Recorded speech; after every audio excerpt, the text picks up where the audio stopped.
ಆಕಾಶವಾಣಿ ಬೆಂಗಳೂರು ಕೇಳ್ತಾ ಇದ್ದೀರಿ. 4:01:02 ಇದೆ. ಅಲೆಗಳು, ರೈಲ್ವೆ ಚಿಲ್ಡ್ರನ್, ಪಿಂಕಿಯಲ್ಲಿ 17 ಚಿತ್ರಗಳ ಮೂಲಕ ಕನ್ನಡದ ನಿರ್ದೇಶಕರೊಬ್ಬರು ಅಂತಾರಾಷ್ಟ್ರೀಯ ಸಿನಿಮೋತ್ಸವಗಳಲ್ಲಿ ಛಾಪು ಮೂಡಿಸೋದು, ಪ್ರಶಸ್ತಿ ಪುರಸ್ಕಾರಗಳೊಂದಿಗೆ ಕನ್ನಡದ ನೆಲದಲ್ಲಿ ನಡೆಯುತ್ತಿರುವಂತಹ ಪ್ರಯೋಗಗಳ ಮೇಲೆ ಬೆಳಕು ಚೆಲ್ಲೋದು ಖಂಡಿತ ಸುಲಭದ ಮಾತಲ್ಲ. ಮನರಂಜನೆಯೊಂದಿಗೆ ಸಾಮಾಜಿಕ ಕಳಕಳಿಯನ್ನು ಬೆರೆಸಿ ಗೆಲ್ತಾ ಇರುವಂತಹ ಅಪರೂಪದ ನಿರ್ದೇಶಕರು, ನಟರು, ನಿರ್ಮಾಪಕರಾದಂಥ ಪೃಥ್ವಿ ಕೋಣನೂರು ಅವರು ನಮ್ಮೊಂದಿಗಿದ್ದಾರೆ. ಇವತ್ತಿನ ನಮ್ಮ ಸಿನಿ ದನಿ ಕಾರ್ಯಕ್ರಮದ ಅತಿಥಿಯಾಗಿದ್ದಾರೆ. ಬನ್ನಿ ಅವರನ್ನ ಕಾರ್ಯಕ್ರಮಕ್ಕೆ ಸ್ವಾಗತಿಸೋಣ. ಸರ್ ನಮಸ್ಕಾರ, ತಮಗೆ ಕಾರ್ಯಕ್ರಮಕ್ಕೆ ಆತ್ಮೀಯ ಸ್ವಾಗತ. ನಮಸ್ತೆ ಕೇಳುಗರೆಲ್ಲರಿಗೂ ನಮಸ್ತೆ. ನಮ್ಮ ಮಾತು ಮುಂದುವರಿಸೋಣ. ಮೊದಲಿಗೆ ಅಭಿನಂದನೆಗಳು ನಿಮಗೆ ಫಿಲ್ಮ್ ಫೇರ್ ಪ್ರಶಸ್ತಿಗಾಗಿ. Thank you so much. ಇದೀಗ ಓದಿದ್ದು ಪಡೆದಿದ್ದು ನೋಡಿದ್ರೆ ಸಾಫ್ಟ್ವೇರ್ ಇಂಜಿನಿಯರ್ ಪದವಿಯನ್ನು, ಆದರೆ ನಿಮಗೆ ಆಕರ್ಷಿಸಿದ್ದು ನಿಮ್ಮ ಸಾಧನೆಯ ಹಾದಿ ಪೂರ್ತಿ ಇರೋದು ಸಿನಿಮಾ ರಂಗದಲ್ಲಿ. ಸಿನಿಮಾಗಳ ಕುರಿತಾಗಿ ನಿಮಗೆ ಕನಸು ಶುರುವಾಗಿದ್ದು ಎಲ್ಲಿಂದ, ಹೇಗೆ ಮತ್ತು ಯಾಕೆ? ಇಲ್ಲ, ಫಿಲ್ಮ್ಸ್ ಅಂತ ಅನ್ನೋದು ಶುರುವಿಂದನೂ ಬಹಳ ತೀರಾ ಚಿಕ್ಕ ವಯಸ್ಸಿಂದನೂ ಇತ್ತು ಮಾಡಬೇಕು ಅಂತ ಅನ್ನೋದು. ಬಟ್ ಒಂದು ಮಿಡಲ್ ಕ್ಲಾಸ್ ಒಂದು ಏನಿರುತ್ತಲ್ಲ ಅದರ ಆ ಒಂದು ಪ್ರಾಸೆಸ್ ನಡೀತು ಅಷ್ಟೇ. ಇಂಜಿನಿಯರಿಂಗ್ ಮಾಡಿದ್ದು, ಕೆಲಸಕ್ಕೆ ಸೇರ್ಕೊಂಡಿದ್ದೆಲ್ಲ ಅಷ್ಟೇ. ಯಾವುದಾದ್ರೂ ಒಂದು ಸ್ಟೇಜಲ್ಲಿ ಕೆಲಸ ಬಿಟ್ಟು ಇದನ್ನು ಮಾಡಲೇಬೇಕಿತ್ತು. ಸೊ ಒಂದಷ್ಟು ವರ್ಷ ಕೆಲಸ ಮಾಡಿದ ನಂತರ ಸಾಕು, ಇದು ಬೇಡ ಅಂತ ಹೇಳಿ ನಾನು ಪೂರ್ತಿಯಾಗಿ ಸಿನಿಮಾ ಮಾಡೋದಕ್ಕೆ ಹೇಳಿದೆ. ಹಾಗೆ ನಡೀತು. ಅಂದರೆ ಇಂಜಿನಿಯರಿಂಗ್ ಮಾಡಿದ್ದೆಲ್ಲ ತಂದೆ ತಾಯಿಯ ಕನಸು, ಆಸೆಗಾಗಿ ಅದನ್ನು ಮಾಡಿದ್ರಿ. ಅದಾದಮೇಲೆ ನಿಮ್ಮ ಮನಸ್ಸಿನ ತುಡಿತ ಯಾವುದಿತ್ತು, ಸಿನಿಮಾ, ಆ ಕಡೆ ಬಂದುಬಿಟ್ರಿ ಅಂತ. ಅಂದರೆ ಇಂಜಿನಿಯರಿಂಗ್ ಈಗ ಏನಾಗ್ಬಿಟ್ಟಿದೆ ಅಂತಂದರೆ, ಅನ್ಫಾರ್ಚುನೇಟ್ಲಿ ಮಿಡಲ್ ಕ್ಲಾಸಲ್ಲಿ ಇಂಜಿನಿಯರಿಂಗ್ ಅಂತ ಅನ್ನೋದು ಒಂಥರ ಒಂದು ಬೇಸಿಕ್ ಎಜುಕೇಷನ್ ಆಗಿಬಿಟ್ಟಿದೆ ಇವಾಗ. ಹೌದು ಹೌದು. ಮುಂಚಿನ ಥರನೂ ಅಲ್ಲ. ಮುಂಚೆ ಅಟ್ಲೀಸ್ಟ್ ಇಂಜಿನಿಯರಿಂಗ್ ಅಂತಂದರೆ ಅದೊಂದು ದೊಡ್ಡ, ನಾನು ಹೇಳ್ತಿರೋದು ಒಂದು ಈಗ 20-30 ವರ್ಷ ನೀವು ಹಿಂದೆ ಹೋದರೆ ಇಂಜಿನಿಯರಿಂಗ್ ಮಾಡೋದೇನು ಅಷ್ಟು ಸುಲಭ ಇರ್ತಿರ್ಲಿಲ್ಲ ಅವಾಗ. ಬಟ್ ಇವಾಗ ಅದೊಂಥರ ಬೇಸಿಕ್ ಆಗೋಗಿದೆ. ಇವಾಗ ಒಂದು ನೀವು PU ಹೇಗೆ ಮಾಡ್ತಿರೋ ಹಾಗೆ ಇಂಜಿನಿಯರಿಂಗ್ ಆಗೋಗಿದೆ ಅಷ್ಟೇ. ಅದರ ಎಕ್ಸ್ಟೆನ್ಷನ್ ಅಂತ ನಾನು ಫಂಡಮೆಂಟಲ್ ಎಜುಕೇಷನ್ ಎಕ್ಸ್ಟೆನ್ಷನ್ ಆಗೋಗಿದೆ ಅನ್ಫಾರ್ಚುನೇಟ್ಲಿ. ಸೊ ಹಾಗೆ ನಾನು ಇಂಜಿನಿಯರಿಂಗ್ ಮಾಡಿದೆ, ಕೆಲಸ ಮಾಡಿದೆ ಒಂದಷ್ಟು ವರ್ಷ. ಬಟ್ ಅದರಲ್ಲಿ ನನಗೇನಂತ ವಿಶೇಷವಾದ ಆಸಕ್ತಿ ಏನಿರಲಿಲ್ಲ. ಸೊ ಇದು ಮಾಡಲೇಬೇಕಿತ್ತು. ಸರಿಯಾದ ಸಮಯ ನನಗೆ ಬಂತು ಅಂತಂದಾಗ ನಾನು ಬಿಟ್ಟು ಮುಂದುವರಿಸಿದೆ. ಮತ್ತು ನೀವು ಮೊದಲಿಗೆ ಚಿತ್ರಕಥೆ ಬರೆದಿದ್ದು ಇಂಗ್ಲಿಷ್ ಚಿತ್ರವೊಂದಕ್ಕೆ, ಅದಾದಮೇಲೆ ಕನ್ನಡದ ಕಡೆ ಹೊರಳಿದ್ದು, ಈ ಒಂದು ಪಲ್ಲಟ ಆಗಿದೆ ಹೇಗೆ ಅಂತ? ನಾನು ಸೈಪ್ರಸ್ಸಲ್ಲಿದ್ದೆ, ಆವಾಗ ಕೆಲಸ ಮಾಡ್ತಾಯಿದ್ದೆ. ನಾನು ಶುರು ಮಾಡಿದ್ದು ಹೌದು ಹಾಲಿವುಡ್, ಸ್ವಲ್ಪ ಆ ಕಡೆ ಟಾರ್ಗೆಟ್ ಮಾಡಿ ಬರೆದಿತ್ತು. ಸೊ ಅದು ಒಂದು ಸ್ಕ್ರಿಪ್ಟ್ ಆಪ್ಷನ್ ಆಗಿತ್ತು ಒಂದು ಫಿಲ್ಮ್ ಆಗೋಕ್ಕೆ ಅಂತ ಹೇಳಿ. ಆಪ್ಷನ್ ಅಂತಂದರೆ ನಿಮ್ಮ ಕೇಳುಗರು ಅದು ಗೂಗಲ್ ಮಾಡಿ ತಿಳ್ಕೊಬೋದು. OPTION, AUC ಅಲ್ಲ. ಆಪ್ಷನ್ ಅಂದರೆ ಏನು, literary option of literary material ಅಂದರೆ ಏನು ಅಂತ ಅನ್ನೋದನ್ನು ತಿಳ್ಕೊಬೋದು. ಬಟ್ ಆ ಫಿಲ್ಮ್ ಏನು ಆಗಲಿಲ್ಲ. ಆ ಫಿಲ್ಮ್ ಪ್ರೊಡಕ್ಷನ್ಗೆ ಹೋಗಲಿಲ್ಲ ಅದು. ಬಟ್ ಆವಾಗ ನನಗೆ ನನಗೆ ನಾನು ಮೊದಲನೇ ಹೆಜ್ಜೆ ಏನು ತೊಗೋಬೇಕಿತ್ತು ಅದು ತೊಗೊಂಡಾಗಿತ್ತು. ಮತ್ತು ನಾನು ಇನ್ನೂ ಇಲ್ಲಿ ಕಂಟಿನ್ಯೂ ಮಾಡೋದ್ರಲ್ಲಿ ಏನೂ ಅರ್ಥ ಹೆಚ್ಚು ಕಾಣಲಿಲ್ಲ ನನಗೆ. ಸೊ ನೆಕ್ಸ್ಟ್ ನಾನು ನ್ಯೂಯಾರ್ಕ್ ಫಿಲ್ಮ್ ಅಕಾಡೆಮಿಗೆ ಹೋಗಿ ಅಲ್ಲೊಂದು ಶಾರ್ಟ್ ಪ್ರೋಗ್ರಾಮ್ ಮುಗಿಸ್ಕೊಂಡು ವಾಪಸ್ ಬಂದು ಐ ಮೆಂಟ್ ಟು ಫಿಲ್ಮ್ಸ್. ಮತ್ತು ಈ ಶಾರ್ಟ್ ಸಿನಿಮಾಗಳು, ಶಾರ್ಟ್ ಫಿಲಮ್ಸ್ ಅನ್ನೋದು ತುಂಬ ಮಾಡಿದ್ದೀರಿ ನೀವು ಇದಕ್ಕೆ ಮುಂಚೆ. ಮಾಡಿ ಅದಾದ ಮೇಲೆ ನೀವು ಪೂರ್ಣ ಪ್ರಮಾಣದ ಚಿತ್ರಗಳ ಕಡೆಗೆ ಬಂದಿದ್ದು. ಮತ್ತು ಇವಾಗಲೂ ಕೂಡ ಯಾರಿಗೆಲ್ಲ ಸಿನಿಮಾದ ಕುರಿತಾಗಿ ಆಸಕ್ತಿ ಇದೆ, ಇಲ್ಲಿ ನಿರ್ದೇಶಕರಾಗಬೇಕು, ನಟರಾಗಬೇಕು ಅಂತ ಆಸೆ ಹೊಂದಿರುವಂಥ ಪ್ರತಿಯೊಬ್ಬ ಯುವಕ ಯುವತಿಯು ಕೂಡ ಒಂದಲ್ಲ ಒಂದು ದಿನ ಶಾರ್ಟ್ ಫಿಲಮ್ ಮಾಡಿದವ್ರೆ. ಮಾಡಿ ಅದಾದಮೇಲೆ ಮುಖ್ಯ ಭೂಮಿಕೆಯ ಸಿನಿಮಾಗಳ ಕಡೆ ಬಂದವರು. ಈ ಶಾರ್ಟ್ ಫಿಲಮ್ಸ್ ಮಾಡೋದು ಹೇಗೆ ಅವಕಾಶಕ್ಕಿರಬಹುದು, ಇಲ್ಲಾಂದರೆ ಅನುಭವಕ್ಕಿರಬಹುದು, ಮುಖ್ಯ ಅಂತ ಅನಿಸುತ್ತೆ ನಿಮಗೆ? ಆ್ಯಕ್ಚುಲಿ ನಾನು ಒಂದೇ ಶಾರ್ಟ್ ಫಿಲ್ಮ್ ಮಾಡಿದ್ದು. ಅಂದರೆ ಬೇರೆ ಡಾಕ್ಯುಮೆಂಟ್ರೀಸ್ ಎಲ್ಲ ಮಾಡಿದೆ. ಶಾರ್ಟ್ ಫಿಲ್ಮ್ ಅಂತ ಮಾಡಿದ್ದು ಒಂದೇನೆ. ನಾನು ಫೀಚರ್ ಫಿಲ್ಮ್ ಮಾಡೋಕ್ಕಿಂತ ಮುಂಚೆ, ಅಲೆಗಳು ಮಾಡೋಕ್ಕಿಂತ ಮುಂಚೆ ಶಾರ್ಟ್ ಫಿಲ್ಮ್ ಅಂತ ಮಾಡಿದ್ದು ಒಂದೇ ಅಷ್ಟೇ. ಒಂದೇ. ಓಕೆ. ಅದೇ ಅವಾಗ ಶಾರ್ಟ್ ಫಿಲ್ಮ್ ಅನ್ನೋದು ಕೂಡ ಇವಾಗ ಮಾಡೋದು ಈಸಿ. ಅವಾಗ ಅಷ್ಟು ಚೀಪಾಗಿ ಮಾಡೋಕ್ಕಾಗ್ತಾ ಇರಲಿಲ್ಲ. ಮತ್ತು ರಿಸೋರ್ಸಸ್ಗಳು ಅಷ್ಟು ಈಸಿಯಾಗಿ ಸಿಗ್ತಾ ಇರಲಿಲ್ಲ. ಪ್ಲಸ್ ಶಾರ್ಟ್ ಫಿಲ್ಮ್ಗಳು ತುಂಬ ಮಾಡೋದ್ರಲ್ಲೂ ಅರ್ಥ ಇಲ್ಲ. ಅಂದರೆ ಶಾರ್ಟ್ ಫಿಲ್ಮ್ ಮಾಡೋದು ತಪ್ಪು ಆ ಥರ ನಾನೇನು ಹೇಳ್ತಾ ಇಲ್ಲ. ಓಕೆ. ನಿಮ್ಮ ಉದ್ದೇಶ ಶಾರ್ಟ್ ಫಿಲ್ಮ್ ಮಾಡೋದೇ ನಾನೊಂದು ಯೂಟ್ಯೂಬ್ ಚಾನಲ್ ಮಾಡಬೇಕು, ಅಲ್ಲಿ ಹೆಚ್ಚು ಶಾರ್ಟ್ ಫಿಲ್ಮ್ಗಳನ್ನ ತೋರಿಸಿ ಅದರಿಂದನೇ ಒಂದು ರೆವಿನ್ಯೂ ಆ ಥರ ಏನಾದ್ರು ಮಾಡ್ಕೋಬೇಕು ಅಂದರೆ ತಪ್ಪು. ಅದು ಖಂಡಿತ ಒಳ್ಳೆ ದಾರಿನೇ. ಆದರೆ ನಾನು ಮಾಡಬೇಕಾಗಿರೋದು ಬೇರೆ, ಫೀಚರ್ ಫಿಲ್ಮ್ಗಳು ಮಾಡಬೇಕು ಅಂತಿದ್ದಾಗ ನಾನು ಶಾರ್ಟ್ ಫಿಲ್ಮ್ನೇ ಮಾಡ್ತಾ ಇರ್ತೀನಿ ಅಂತ ಅನ್ನೋದ್ರಲ್ಲಿ ಹೆಚ್ಚು ಅರ್ಥ ಇಲ್ಲ.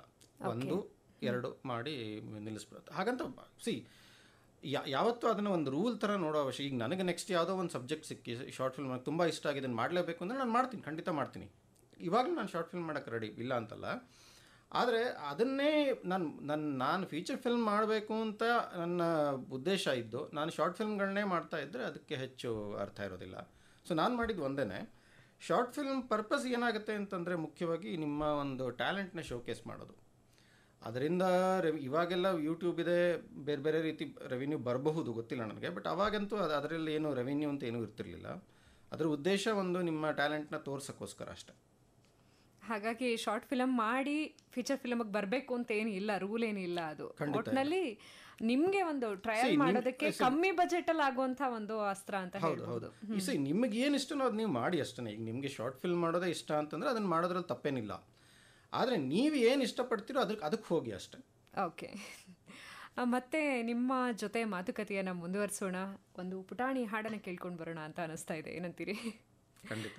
ಸ್ನೇಹಿತರೆ, ನೀವು ಕೇಳ್ತಾ ಇದ್ದೀರಿ ಸಿನಿ ದನಿ ಕಾರ್ಯಕ್ರಮವನ್ನು. ನಮ್ಮ ಜೊತೆಯಾಗಿ ಪೃಥ್ವಿ ಕೋಣನೂರು ಅವರು ಇದ್ದಾರೆ. ಇವರೊಂದಿಗಿನ ಮಾತುಕತೆಯನ್ನು ಮುಂದುವರಿಸ್ತೇವೆ. ನೀವು ಕೂಡ ನಿಮ್ಮ ಪ್ರಶ್ನೆಗಳು, ಅನಿಸಿಕೆ, ಅಭಿಪ್ರಾಯ ಏನೇ ಇದ್ರೂ ಕೂಡ ನಮಗೆ ಕಳಿಸ್ಕೊಡ್ಬಹುದು. 9480901013 ನಮ್ಮ ವಾಟ್ಸ್ಆ್ಯಪ್ ಸಂಖ್ಯೆ. ಇಲ್ಲಿಗೆ ನಿಮ್ಮ ಸಂದೇಶಗಳು ಬರಲಿ. ಆಕಾಶವಾಣಿ ಬೆಂಗಳೂರು ಕೇಳ್ತಾ ಇದ್ದೀರಿ. ಸಿನಿ ದನಿ ಕಾರ್ಯಕ್ರಮದಲ್ಲಿ ನಾವು ಪೃಥ್ವಿ ಕೋಣನೂರು ಅವರೊಂದಿಗಿನ ಮಾತುಕತೆಯನ್ನು ಮುಂದುವರಿಸ್ತಾ ಇದ್ದೇವೆ. ಪೃಥ್ವಿ ಅವರೇ, ನಿಮ್ಮ ಒಂದು ಸಿನಿಮಾಗಳನ್ನ ನೋಡಿದಾಗ ಪ್ರತಿಯೊಂದು ಸಿನಿಮಾನೂ ಕೂಡ ಸಾಮಾಜಿಕ ಕಳಕಳಿಯ ನೆಲೆಗಟ್ಟಿನ ಮೇಲೆ ನಿಂತಿದೆ. ಮತ್ತು ಅದು ಯಾವಾಗಲೂ ಒಂದೇ ಒಂದು ವಿಷಯದ ಬಗ್ಗೆ ಅಂತ ಅಲ್ಲ, ಹಲವಾರು ಒಳನೋಟಗಳನ್ನ ಹೊಂದಿರುವಂಥ ಸಂಕೀರ್ಣ ಕಥಾ ಹಂದರವನ್ನು ಹೊಂದಿರುತ್ತೆ ನಿಮ್ಮ ಚಿತ್ರಗಳು. ಆದರೆ ಸಿನಿಮಾ ಅಂತಂದರೆ ಬರೀ ಎಂಟರ್ಟೈನ್ಮೆಂಟ್ ಅಂತ ಅಂದ್ಕೊಂಡಿರುವಂಥ ಜನರೇ ಹೆಚ್ಚಾಗಿರುವಂಥ ಜಗತ್ತಿನಲ್ಲಿ ಸಿನಿಮಾಕ್ಕೆ ಇರುವಂಥ ಸೋಷಿಯಲ್ ರೆಸ್ಪಾನ್ಸಿಬಿಲಿಟಿ ಕುರಿತಾಗಿ ನೀವು ಹೇಳಿದ್ರೆ ಚಂದ ಅಂತ ಅನ್ಸುತ್ತೆ. ಹಾಗಾಗಿ ಆ್ಯಕ್ಚುಲಿ ನಾನು ಕೂಡ ಹಾಗೆ ಅಂದ್ಕೊಂಡಿರೋದು. ಸಿನಿಮಾ ಅಂದರೆ ಎಂಟರ್ಟೈನ್ಮೆಂಟ್ ಅಂತಲೇ ನಾನು ಅಂದ್ಕೊಂಡಿರೋದು. ಏನಂತಂದರೆ ಎಂಟರ್ಟೈನ್ಮೆಂಟ್ ಅಂದರೆ ಏನು ಅಂತ ಅನ್ನೋ ಪ್ರಶ್ನೆ ಬರುತ್ತೆ ಅಷ್ಟೇ. ನನಗೆ ಒಂದು ಎಂಗೇಜಿಂಗ್ ಸ್ಟೋರಿ ಇದ್ದರೆ ಅದು ಎಂಟರ್ಟೈನ್ಮೆಂಟ್ ಆಗುತ್ತೆ.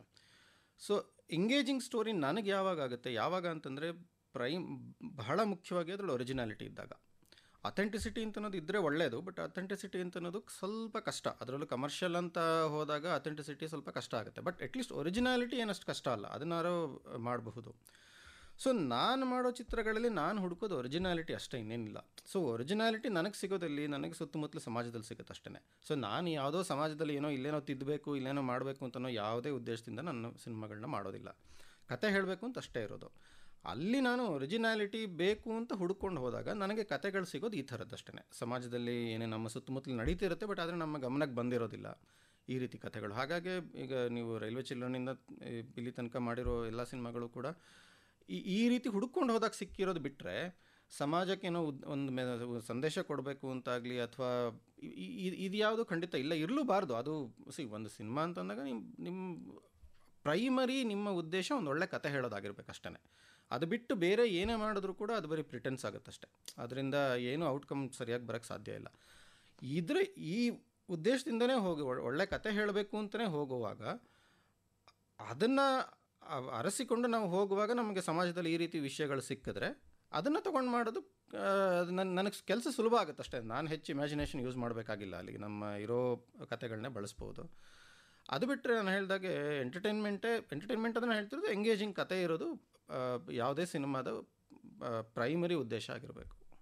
ಓಕೆ, ಕಥೆನೇ ಮುಖ್ಯ ಅಂತ ಹೇಳ್ತಿದ್ದೀರಿ. ಮತ್ತು ನಿಮ್ಮ ಸಿನಿಮಾಗಳಲ್ಲೂ ಅಷ್ಟೇ ಕಥೆನೇ ನಿಜವಾದ ನಾಯಕ ಆಗಿರುತ್ತೆ. ಯಾವುದೇ ಚಿತ್ರ ತೊಗೊಂಡಿರೋದು ಪಿಂಕಿಯಲ್ಲಿ ಇರಬಹುದು ಅಥವಾ ರೈಲ್ವೆ ಚಿಲ್ಡ್ರನ್ ಇರಬಹುದು, ಯಾವುದಾದ್ರೂ ಕೂಡ ನೀವು ಚಿತ್ರಕಥೆ ಮಾಡಬೇಕಾದ್ರೆ ಅದ್ರ ಹಿಂದೆ ಹಾಕಿರೋಂಥ ಎಫರ್ಟ್ ನಮಗೆ ಕಾಣಿಸ್ತಾ ಇರುತ್ತೆ. ಆ ಒಂದು ಅಬ್ಸರ್ವೇಷನ್ ಇರಬಹುದು, ಡೀಟೇಲಿಂಗ್ ಇರಬಹುದು, ಪ್ರತಿಯೊಂದು ಅದು ಯಾಕೆ ಮುಖ್ಯ ಆಗುತ್ತೆ ಅಂತ ನಿಮ್ಗೆ ಅನ್ಸುತ್ತೆ? ಮತ್ತು ಆ ಒಂದು ಶಿಸ್ತು, ಅಧ್ಯಯನದ ಶಿಸ್ತು ಕಾಣುತ್ತೆ ನಿಮ್ಮಲ್ಲಿ, ಇದು ರೂಢಿಯಾಗಿದೆ ಹೇಗೆ? ಮತ್ತು ನಿಮಗೆ ಅದು ಮುಖ್ಯ ಅಂತ ಅನಿಸಿದ್ದು ಯಾವಾಗ? ಈಗ ಇಲ್ಲೂ ಕೂಡ ಅಷ್ಟೇ. ನಾನು ತುಂಬ ಇದಕ್ಕೆ ಒಳ್ಳೆ ರೊಮ್ಯಾಂಟಿಕ್ ಉತ್ತರ ಏನೂ ನನ್ನ ಹತ್ರ ಇಲ್ಲ. ಸಿಂಪಲ್ಲಾಗಿ ಹೇಳಬೇಕು ಅಂತಂದರೆ ಕ್ರಾಫ್ಟ್ ಅಷ್ಟೇ. ಒಂದು ಒಳ್ಳೆ ಕತೆ ಒರಿಜಿನಾಲಿಟಿಯಿಂದ ಆಗುತ್ತೆ, ಹೌದು. ಬಟ್ ಒರಿಜಿನಾಲಿಟಿ ಒಂದೇ ಇಟ್ಕೊಂಡ್ರೆ ನಿಮಗೆ ಕ್ರಾಫ್ಟೇ ಇಲ್ಲ ಅಂತಂದರೆ ಆ ಕಥೆನ ಹೇಗೆ ಹೇಳಬೇಕು ಅಂತ ಅನ್ನೋದೇ ಗೊತ್ತಾಗೋದಿಲ್ಲ. ಸೊ ಈ ಕ್ರಾಫ್ಟ್ ಅಂತ ಅನ್ನೋದನ್ನು ಪ್ರತಿಯೊಬ್ಬ ಫಿಲ್ಮ್ ಮೇಕರು ಕಲ್ತಿರಬೇಕು. ಎಷ್ಟು ಜನ ಕಲ್ತಿಯಾರು ನನಗೆ ಗೊತ್ತಿಲ್ಲ, ಬಟ್ ಕಲ್ತಿರ್ಬೇಕು. ನಾನು ಅದಕ್ಕೆ ತುಂಬ ಇಂಪಾರ್ಟೆನ್ಸ್ ಕೊಡ್ತೀನಿ. ಸೊ ಒರಿಜಿನಾಲಿಟಿ ಮತ್ತು ಅದನ್ನು ಈ ಕ್ರಾಫ್ಟಲ್ಲಿ ನಾನು ಪೋಣಿಸ್ಬೇಕು ಅಂತಂದರೆ ಒಂದು ಕಥೆನ, ಅದು ನಾನು ಫಂಡಮೆಂಟಲ್ ಕೆಲಸ ಮಾಡ್ತಿರೋದಷ್ಟೇ, ಇನ್ನೇನಿಲ್ಲ. ಒಂದು ಫಂಡಮೆಂಟಲಿ ನೀವು ಚಿತ್ರಕಥೆ ಅಂತಂದರೆ ಹೇಗೆ ಮಾಡಬೇಕು, ಅದರಲ್ಲಿರೋ ಬೇರೆ ಬೇರೆ ಅಂಶಗಳಿವೆ. ನಾನು ಇದು ಸ್ಕ್ರೀನ್ ಪ್ಲೇ ರೈಟಿಂಗ್ ಮೇಲೆ ವರ್ಕ್ಶಾಪ್ ಮಾಡ್ತೀನಿ, 1.5-2 ದಿನ ಈ ಥರ ವರ್ಕ್ಶಾಪ್ ಮಾಡ್ತೀನಿ. ಅದರಲ್ಲಿ ನಾನು ಡೀಟೇಲ್ ಆಗಿ ಹೀಗೆ ಅಂತ ಹೇಳ್ತೀನಿ. ನಾನು ಯಾಕೆ ಇದನ್ನು ಹೇಳ್ತಾ ಇದ್ದೀನಿ ಅಂತಂದರೆ, ಸ್ಕ್ರೀನ್ ಪ್ಲೇನ ಅನ್ಫಾರ್ಚುನೇಟ್ಲಿ ನಮ್ಮಲ್ಲಿ ಏನಾಗ್ಬಿಟ್ಟಿದೆ, ನಾವು ಚಿತ್ರಕಥೆ ಅಂತಂದರೆ ಅದನ್ನು ಹೊರಗಡೆಯಿಂದ ನೋಡ್ತೀವಿ. ಅಂದರೆ ಹೊರಗಡೆ ಓಕೆ ಇದು ಚಿತ್ರಕಥೆ ಯಾವುದೋ ಒಂದು ಸಿನಿಮಾ ಈ ರೀತಿ ಬರ್ದ್ಯಾರು ಇದು ಹಾಗಲ್ಲ. ಅದು ಆ್ಯಕ್ಚುಲಿ ಒಳಗಡೆ ಹೋದಾಗ ಅಲ್ಲಿರೋ ಕೆಲವು ಸಾಕಷ್ಟು ತಾಂತ್ರಿಕ ವಿಷಯಗಳಿದೆ. ಅವುಗಳನ್ನ ತಿಳ್ಕೊಂಡಾಗ ನಿಮ್ಮ ಕ್ರಾಫ್ಟ್ ಗಟ್ಟಿ ಆಗುತ್ತೆ. ನಿಮ್ಮ ಕ್ರಾಫ್ಟ್ ಗಟ್ಟಿ ಆದಮೇಲೆ ಆ ಕ್ರಾಫ್ಟ್ಗೆ ಏನು ಬೇಕೋ ಅಷ್ಟು ರಿಸರ್ಚ್ ಆಗಲಿ ಮತ್ತೊಂದಾಗಲಿ ಮಾಡಲೇಬೇಕಾಗುತ್ತೆ. ಅದನ್ನು ನಾನು ಮಾಡ್ತಿದ್ದೀನಿ ಅಷ್ಟೇ. ಅದರಲ್ಲಿ ಏನೂ ವಿಶೇಷವಾದ ಕೆಲಸ ಏನಿಲ್ಲ. ಅದು ಒಬ್ಬ ಸ್ಕ್ರೀನ್ ರೈಟರ್ ಬೇಸಿಕ್ಕಾಗಿ ಏನು ಮಾಡಬೇಕೋ ಫಂಡಮೆಂಟಲ್ ಅವ್ನ ಕೆಲಸ. ಈಗ ನೀವು ಆರ್ಜೆ ಆಗಿ ನಿಮ್ಮ ಕೆಲಸ ನೀವೇನು ಮಾಡ್ತೀರೋ, ನನ್ನ ಕೆಲಸ ಅದು ನಾನು ಮಾಡಲೇಬೇಕಷ್ಟೇ. ಅದು ಬಿಟ್ಟರೆ ಅದರಲ್ಲಿ ಏನೂ ವಿಶೇಷತೆ ಅಂತೂ ಖಂಡಿತ ಇಲ್ಲ. ಖಂಡಿತ ಇಲ್ಲ. ಅಂದರೆ ಈ ತುಂಬ ಜನ ನಿರ್ದೇಶಕರು ಹೇಳೋದನ್ನು ಕೇಳಿದ್ದೀವಿ, ನಾವು ಕ್ಯಾಮ್ರಾ ಆನ್ ಮಾಡಿ ಶೂಟ್ ಮಾಡೋಕ್ಕೆ ಮುಂಚೆ ಎಷ್ಟು ವರ್ಕ್ ಮಾಡಿರ್ತೀವಿ ಅದು ಅಷ್ಟು ಚೆನ್ನಾಗಿ ಕ್ಯಾಮ್ರಾದಲ್ಲಿ ಕಾಣಿಸ್ತಾ ಹೋಗುತ್ತೆ ಅಂತ. ಪ್ರತಿಯೊಂದರ ಬಗ್ಗೆನೂ ಕೂಡ ಡೀಟೇಲಿಂಗ್ ಇಟ್ಕೊಂಡಾಗ, ಕಥೆಯಲ್ಲಿ ಗಟ್ಟಿತನ ಇದ್ದಾಗ, ಮತ್ತು ಪಾತ್ರಗಳಿಗೆ ಅಭಿನಯ ಕರಗತ ಆಗಿದ್ದಾಗ, ಮತ್ತು ಲೈಟಿಂಗ್ ಇರಬಹುದು, ಸೌಂಡ್ ಇರ್ಬೋದು, ಪ್ರತಿಯೊಂದರ ಬಗ್ಗೆ ಒಂದು ಸ್ಪಷ್ಟ ಚಿತ್ರಣ ತಲೆಯಲ್ಲಿ ಆಲ್ರೆಡಿ ಫಿಲಮ್ ಮಾಡಿಕೊಂಡು ಹೋಗಿ ಶೂಟ್ ಮಾಡಬೇಕು ಅಂತ ಹೇಳೋದನ್ನು ಕೇಳ್ತಾ ಇರ್ತೀವಿ. ಹಾಗೇ ಇತ್ತು ನಿಮ್ಮ ಮಾತು ಕೂಡ. ಅಂದರೆ ಚಿತ್ರಕಥೆಗಾರನ ಬಹುಮುಖ್ಯ ಅಂಶನೇ ಅದು, ತುಂಬ ಮುಖ್ಯವಾಗಿ ಬೇಕಾಗಿರೋಂಥ ಅಂಶನೇ ಆ ಒಂದು ಅಧ್ಯಯನ ಮಾಡುವಂಥ ಗುಣ ಅಂತ ಹೇಳಿದ್ರಿ ನೀವು. ಇದೀಗ ಕನ್ನಡದ ನೆಲದ ಕಥೆಗಳನ್ನ ನೀವು ಅಂತಾರಾಷ್ಟ್ರೀಯ ವೇದಿಕೆಗಳಲ್ಲಿ ಪ್ರದರ್ಶಿಸಿದ್ದೀರಿ. ಅದು ಜಪಾನ್ಗೆ ಹೋಗಿದೆ, ಬೇರೆ ಬೇರೆ ದೇಶಗಳಿಗೆ ಹೋಗಿದೆ. ಅಲ್ಲಿನ ಜನ ಕೂಡ ನಮ್ಮ ಕಥೆಯ ಜೊತೆ ಕನೆಕ್ಟ್ ಆಗ್ತಾರೆ. ಅದನ್ನು ನೋಡಿದಾಗ ನಿಮಗೆ ಅಚ್ಚರಿ ಸೋಜಿಗ ಅಂತ ಅನ್ಸುತ್ತಾ, ಇಲ್ಲಾಂತಂದರೆ ಆ ಫಿಲ್ಮ್ಗಿರೋಂಥ ಮ್ಯಾಜಿಕ್ ಅದು ಅಂತ ಅನ್ಸುತ್ತಾ? ಹೇಗಿರುತ್ತೆ ನಿಮಗೆ? ಇವತ್ತಿನ ಇದರಲ್ಲಿ ತೀರಾ ನಾರ್ಮಲ್ ಅದು. ಯಾಕೆಂತಂದರೆ ಇವತ್ತು ನಿಮಗೆ ಬೇರೆ ಭಾಷೆ ಚಿತ್ರಗಳನ್ನ ನೋಡಬೇಕು ಅಂತಂದರೆ ನೀವು ಆ ದೇಶಕ್ಕೆ ಹೋಗಬೇಕಾಗಿಲ್ಲ, ನಿಮಗೆ ದುಡ್ಡು ಕೊಡಬೇಕಾಗಿಲ್ಲ. ಫ್ರೀಯಾಗಿ ಯೂಟ್ಯೂಬಲ್ಲಿ ಇವತ್ತು ನಿಮಗೆ ಬೇರೆ ಭಾಷೆ ಚಿತ್ರಗಳು ಸಿಗುತ್ತೆ, ಸಬ್ಟೈಟ್ಲ್ ಇರುವಂಥದ್ದು. ಸೊ ಪ್ರತಿಯೊಬ್ಬರಿಗೂ ಕೂಡ ಬೇರೆ ಬೇರೆ ದೇಶದ ಬೇರೆ ಬೇರೆ ಸಂಸ್ಕೃತಿಯ ಎಕ್ಸ್ಪೋಜರ್ ಇವತ್ತಿದೆ. ಆದರೆ ಅದು ಇಲ್ಲದೇ ಇದ್ದರೂ ಕೂಡ ಅದು ಮುಖ್ಯ ಆಗೋದಿಲ್ಲ. ಅದು ಇಲ್ಲದೇ ಇದ್ದರೂ ಕೂಡ ಒಂದು ಒಳ್ಳೆಯ ಕತೆ ಎಲ್ಲಿಂದ ಬಂದರೂ ಅದು ಎಂಗೇಜಿಂಗ್ ಆಗಿದ್ದೇ ಇರುತ್ತೆ, ಅದು ನೋಡ್ತಾರೆ.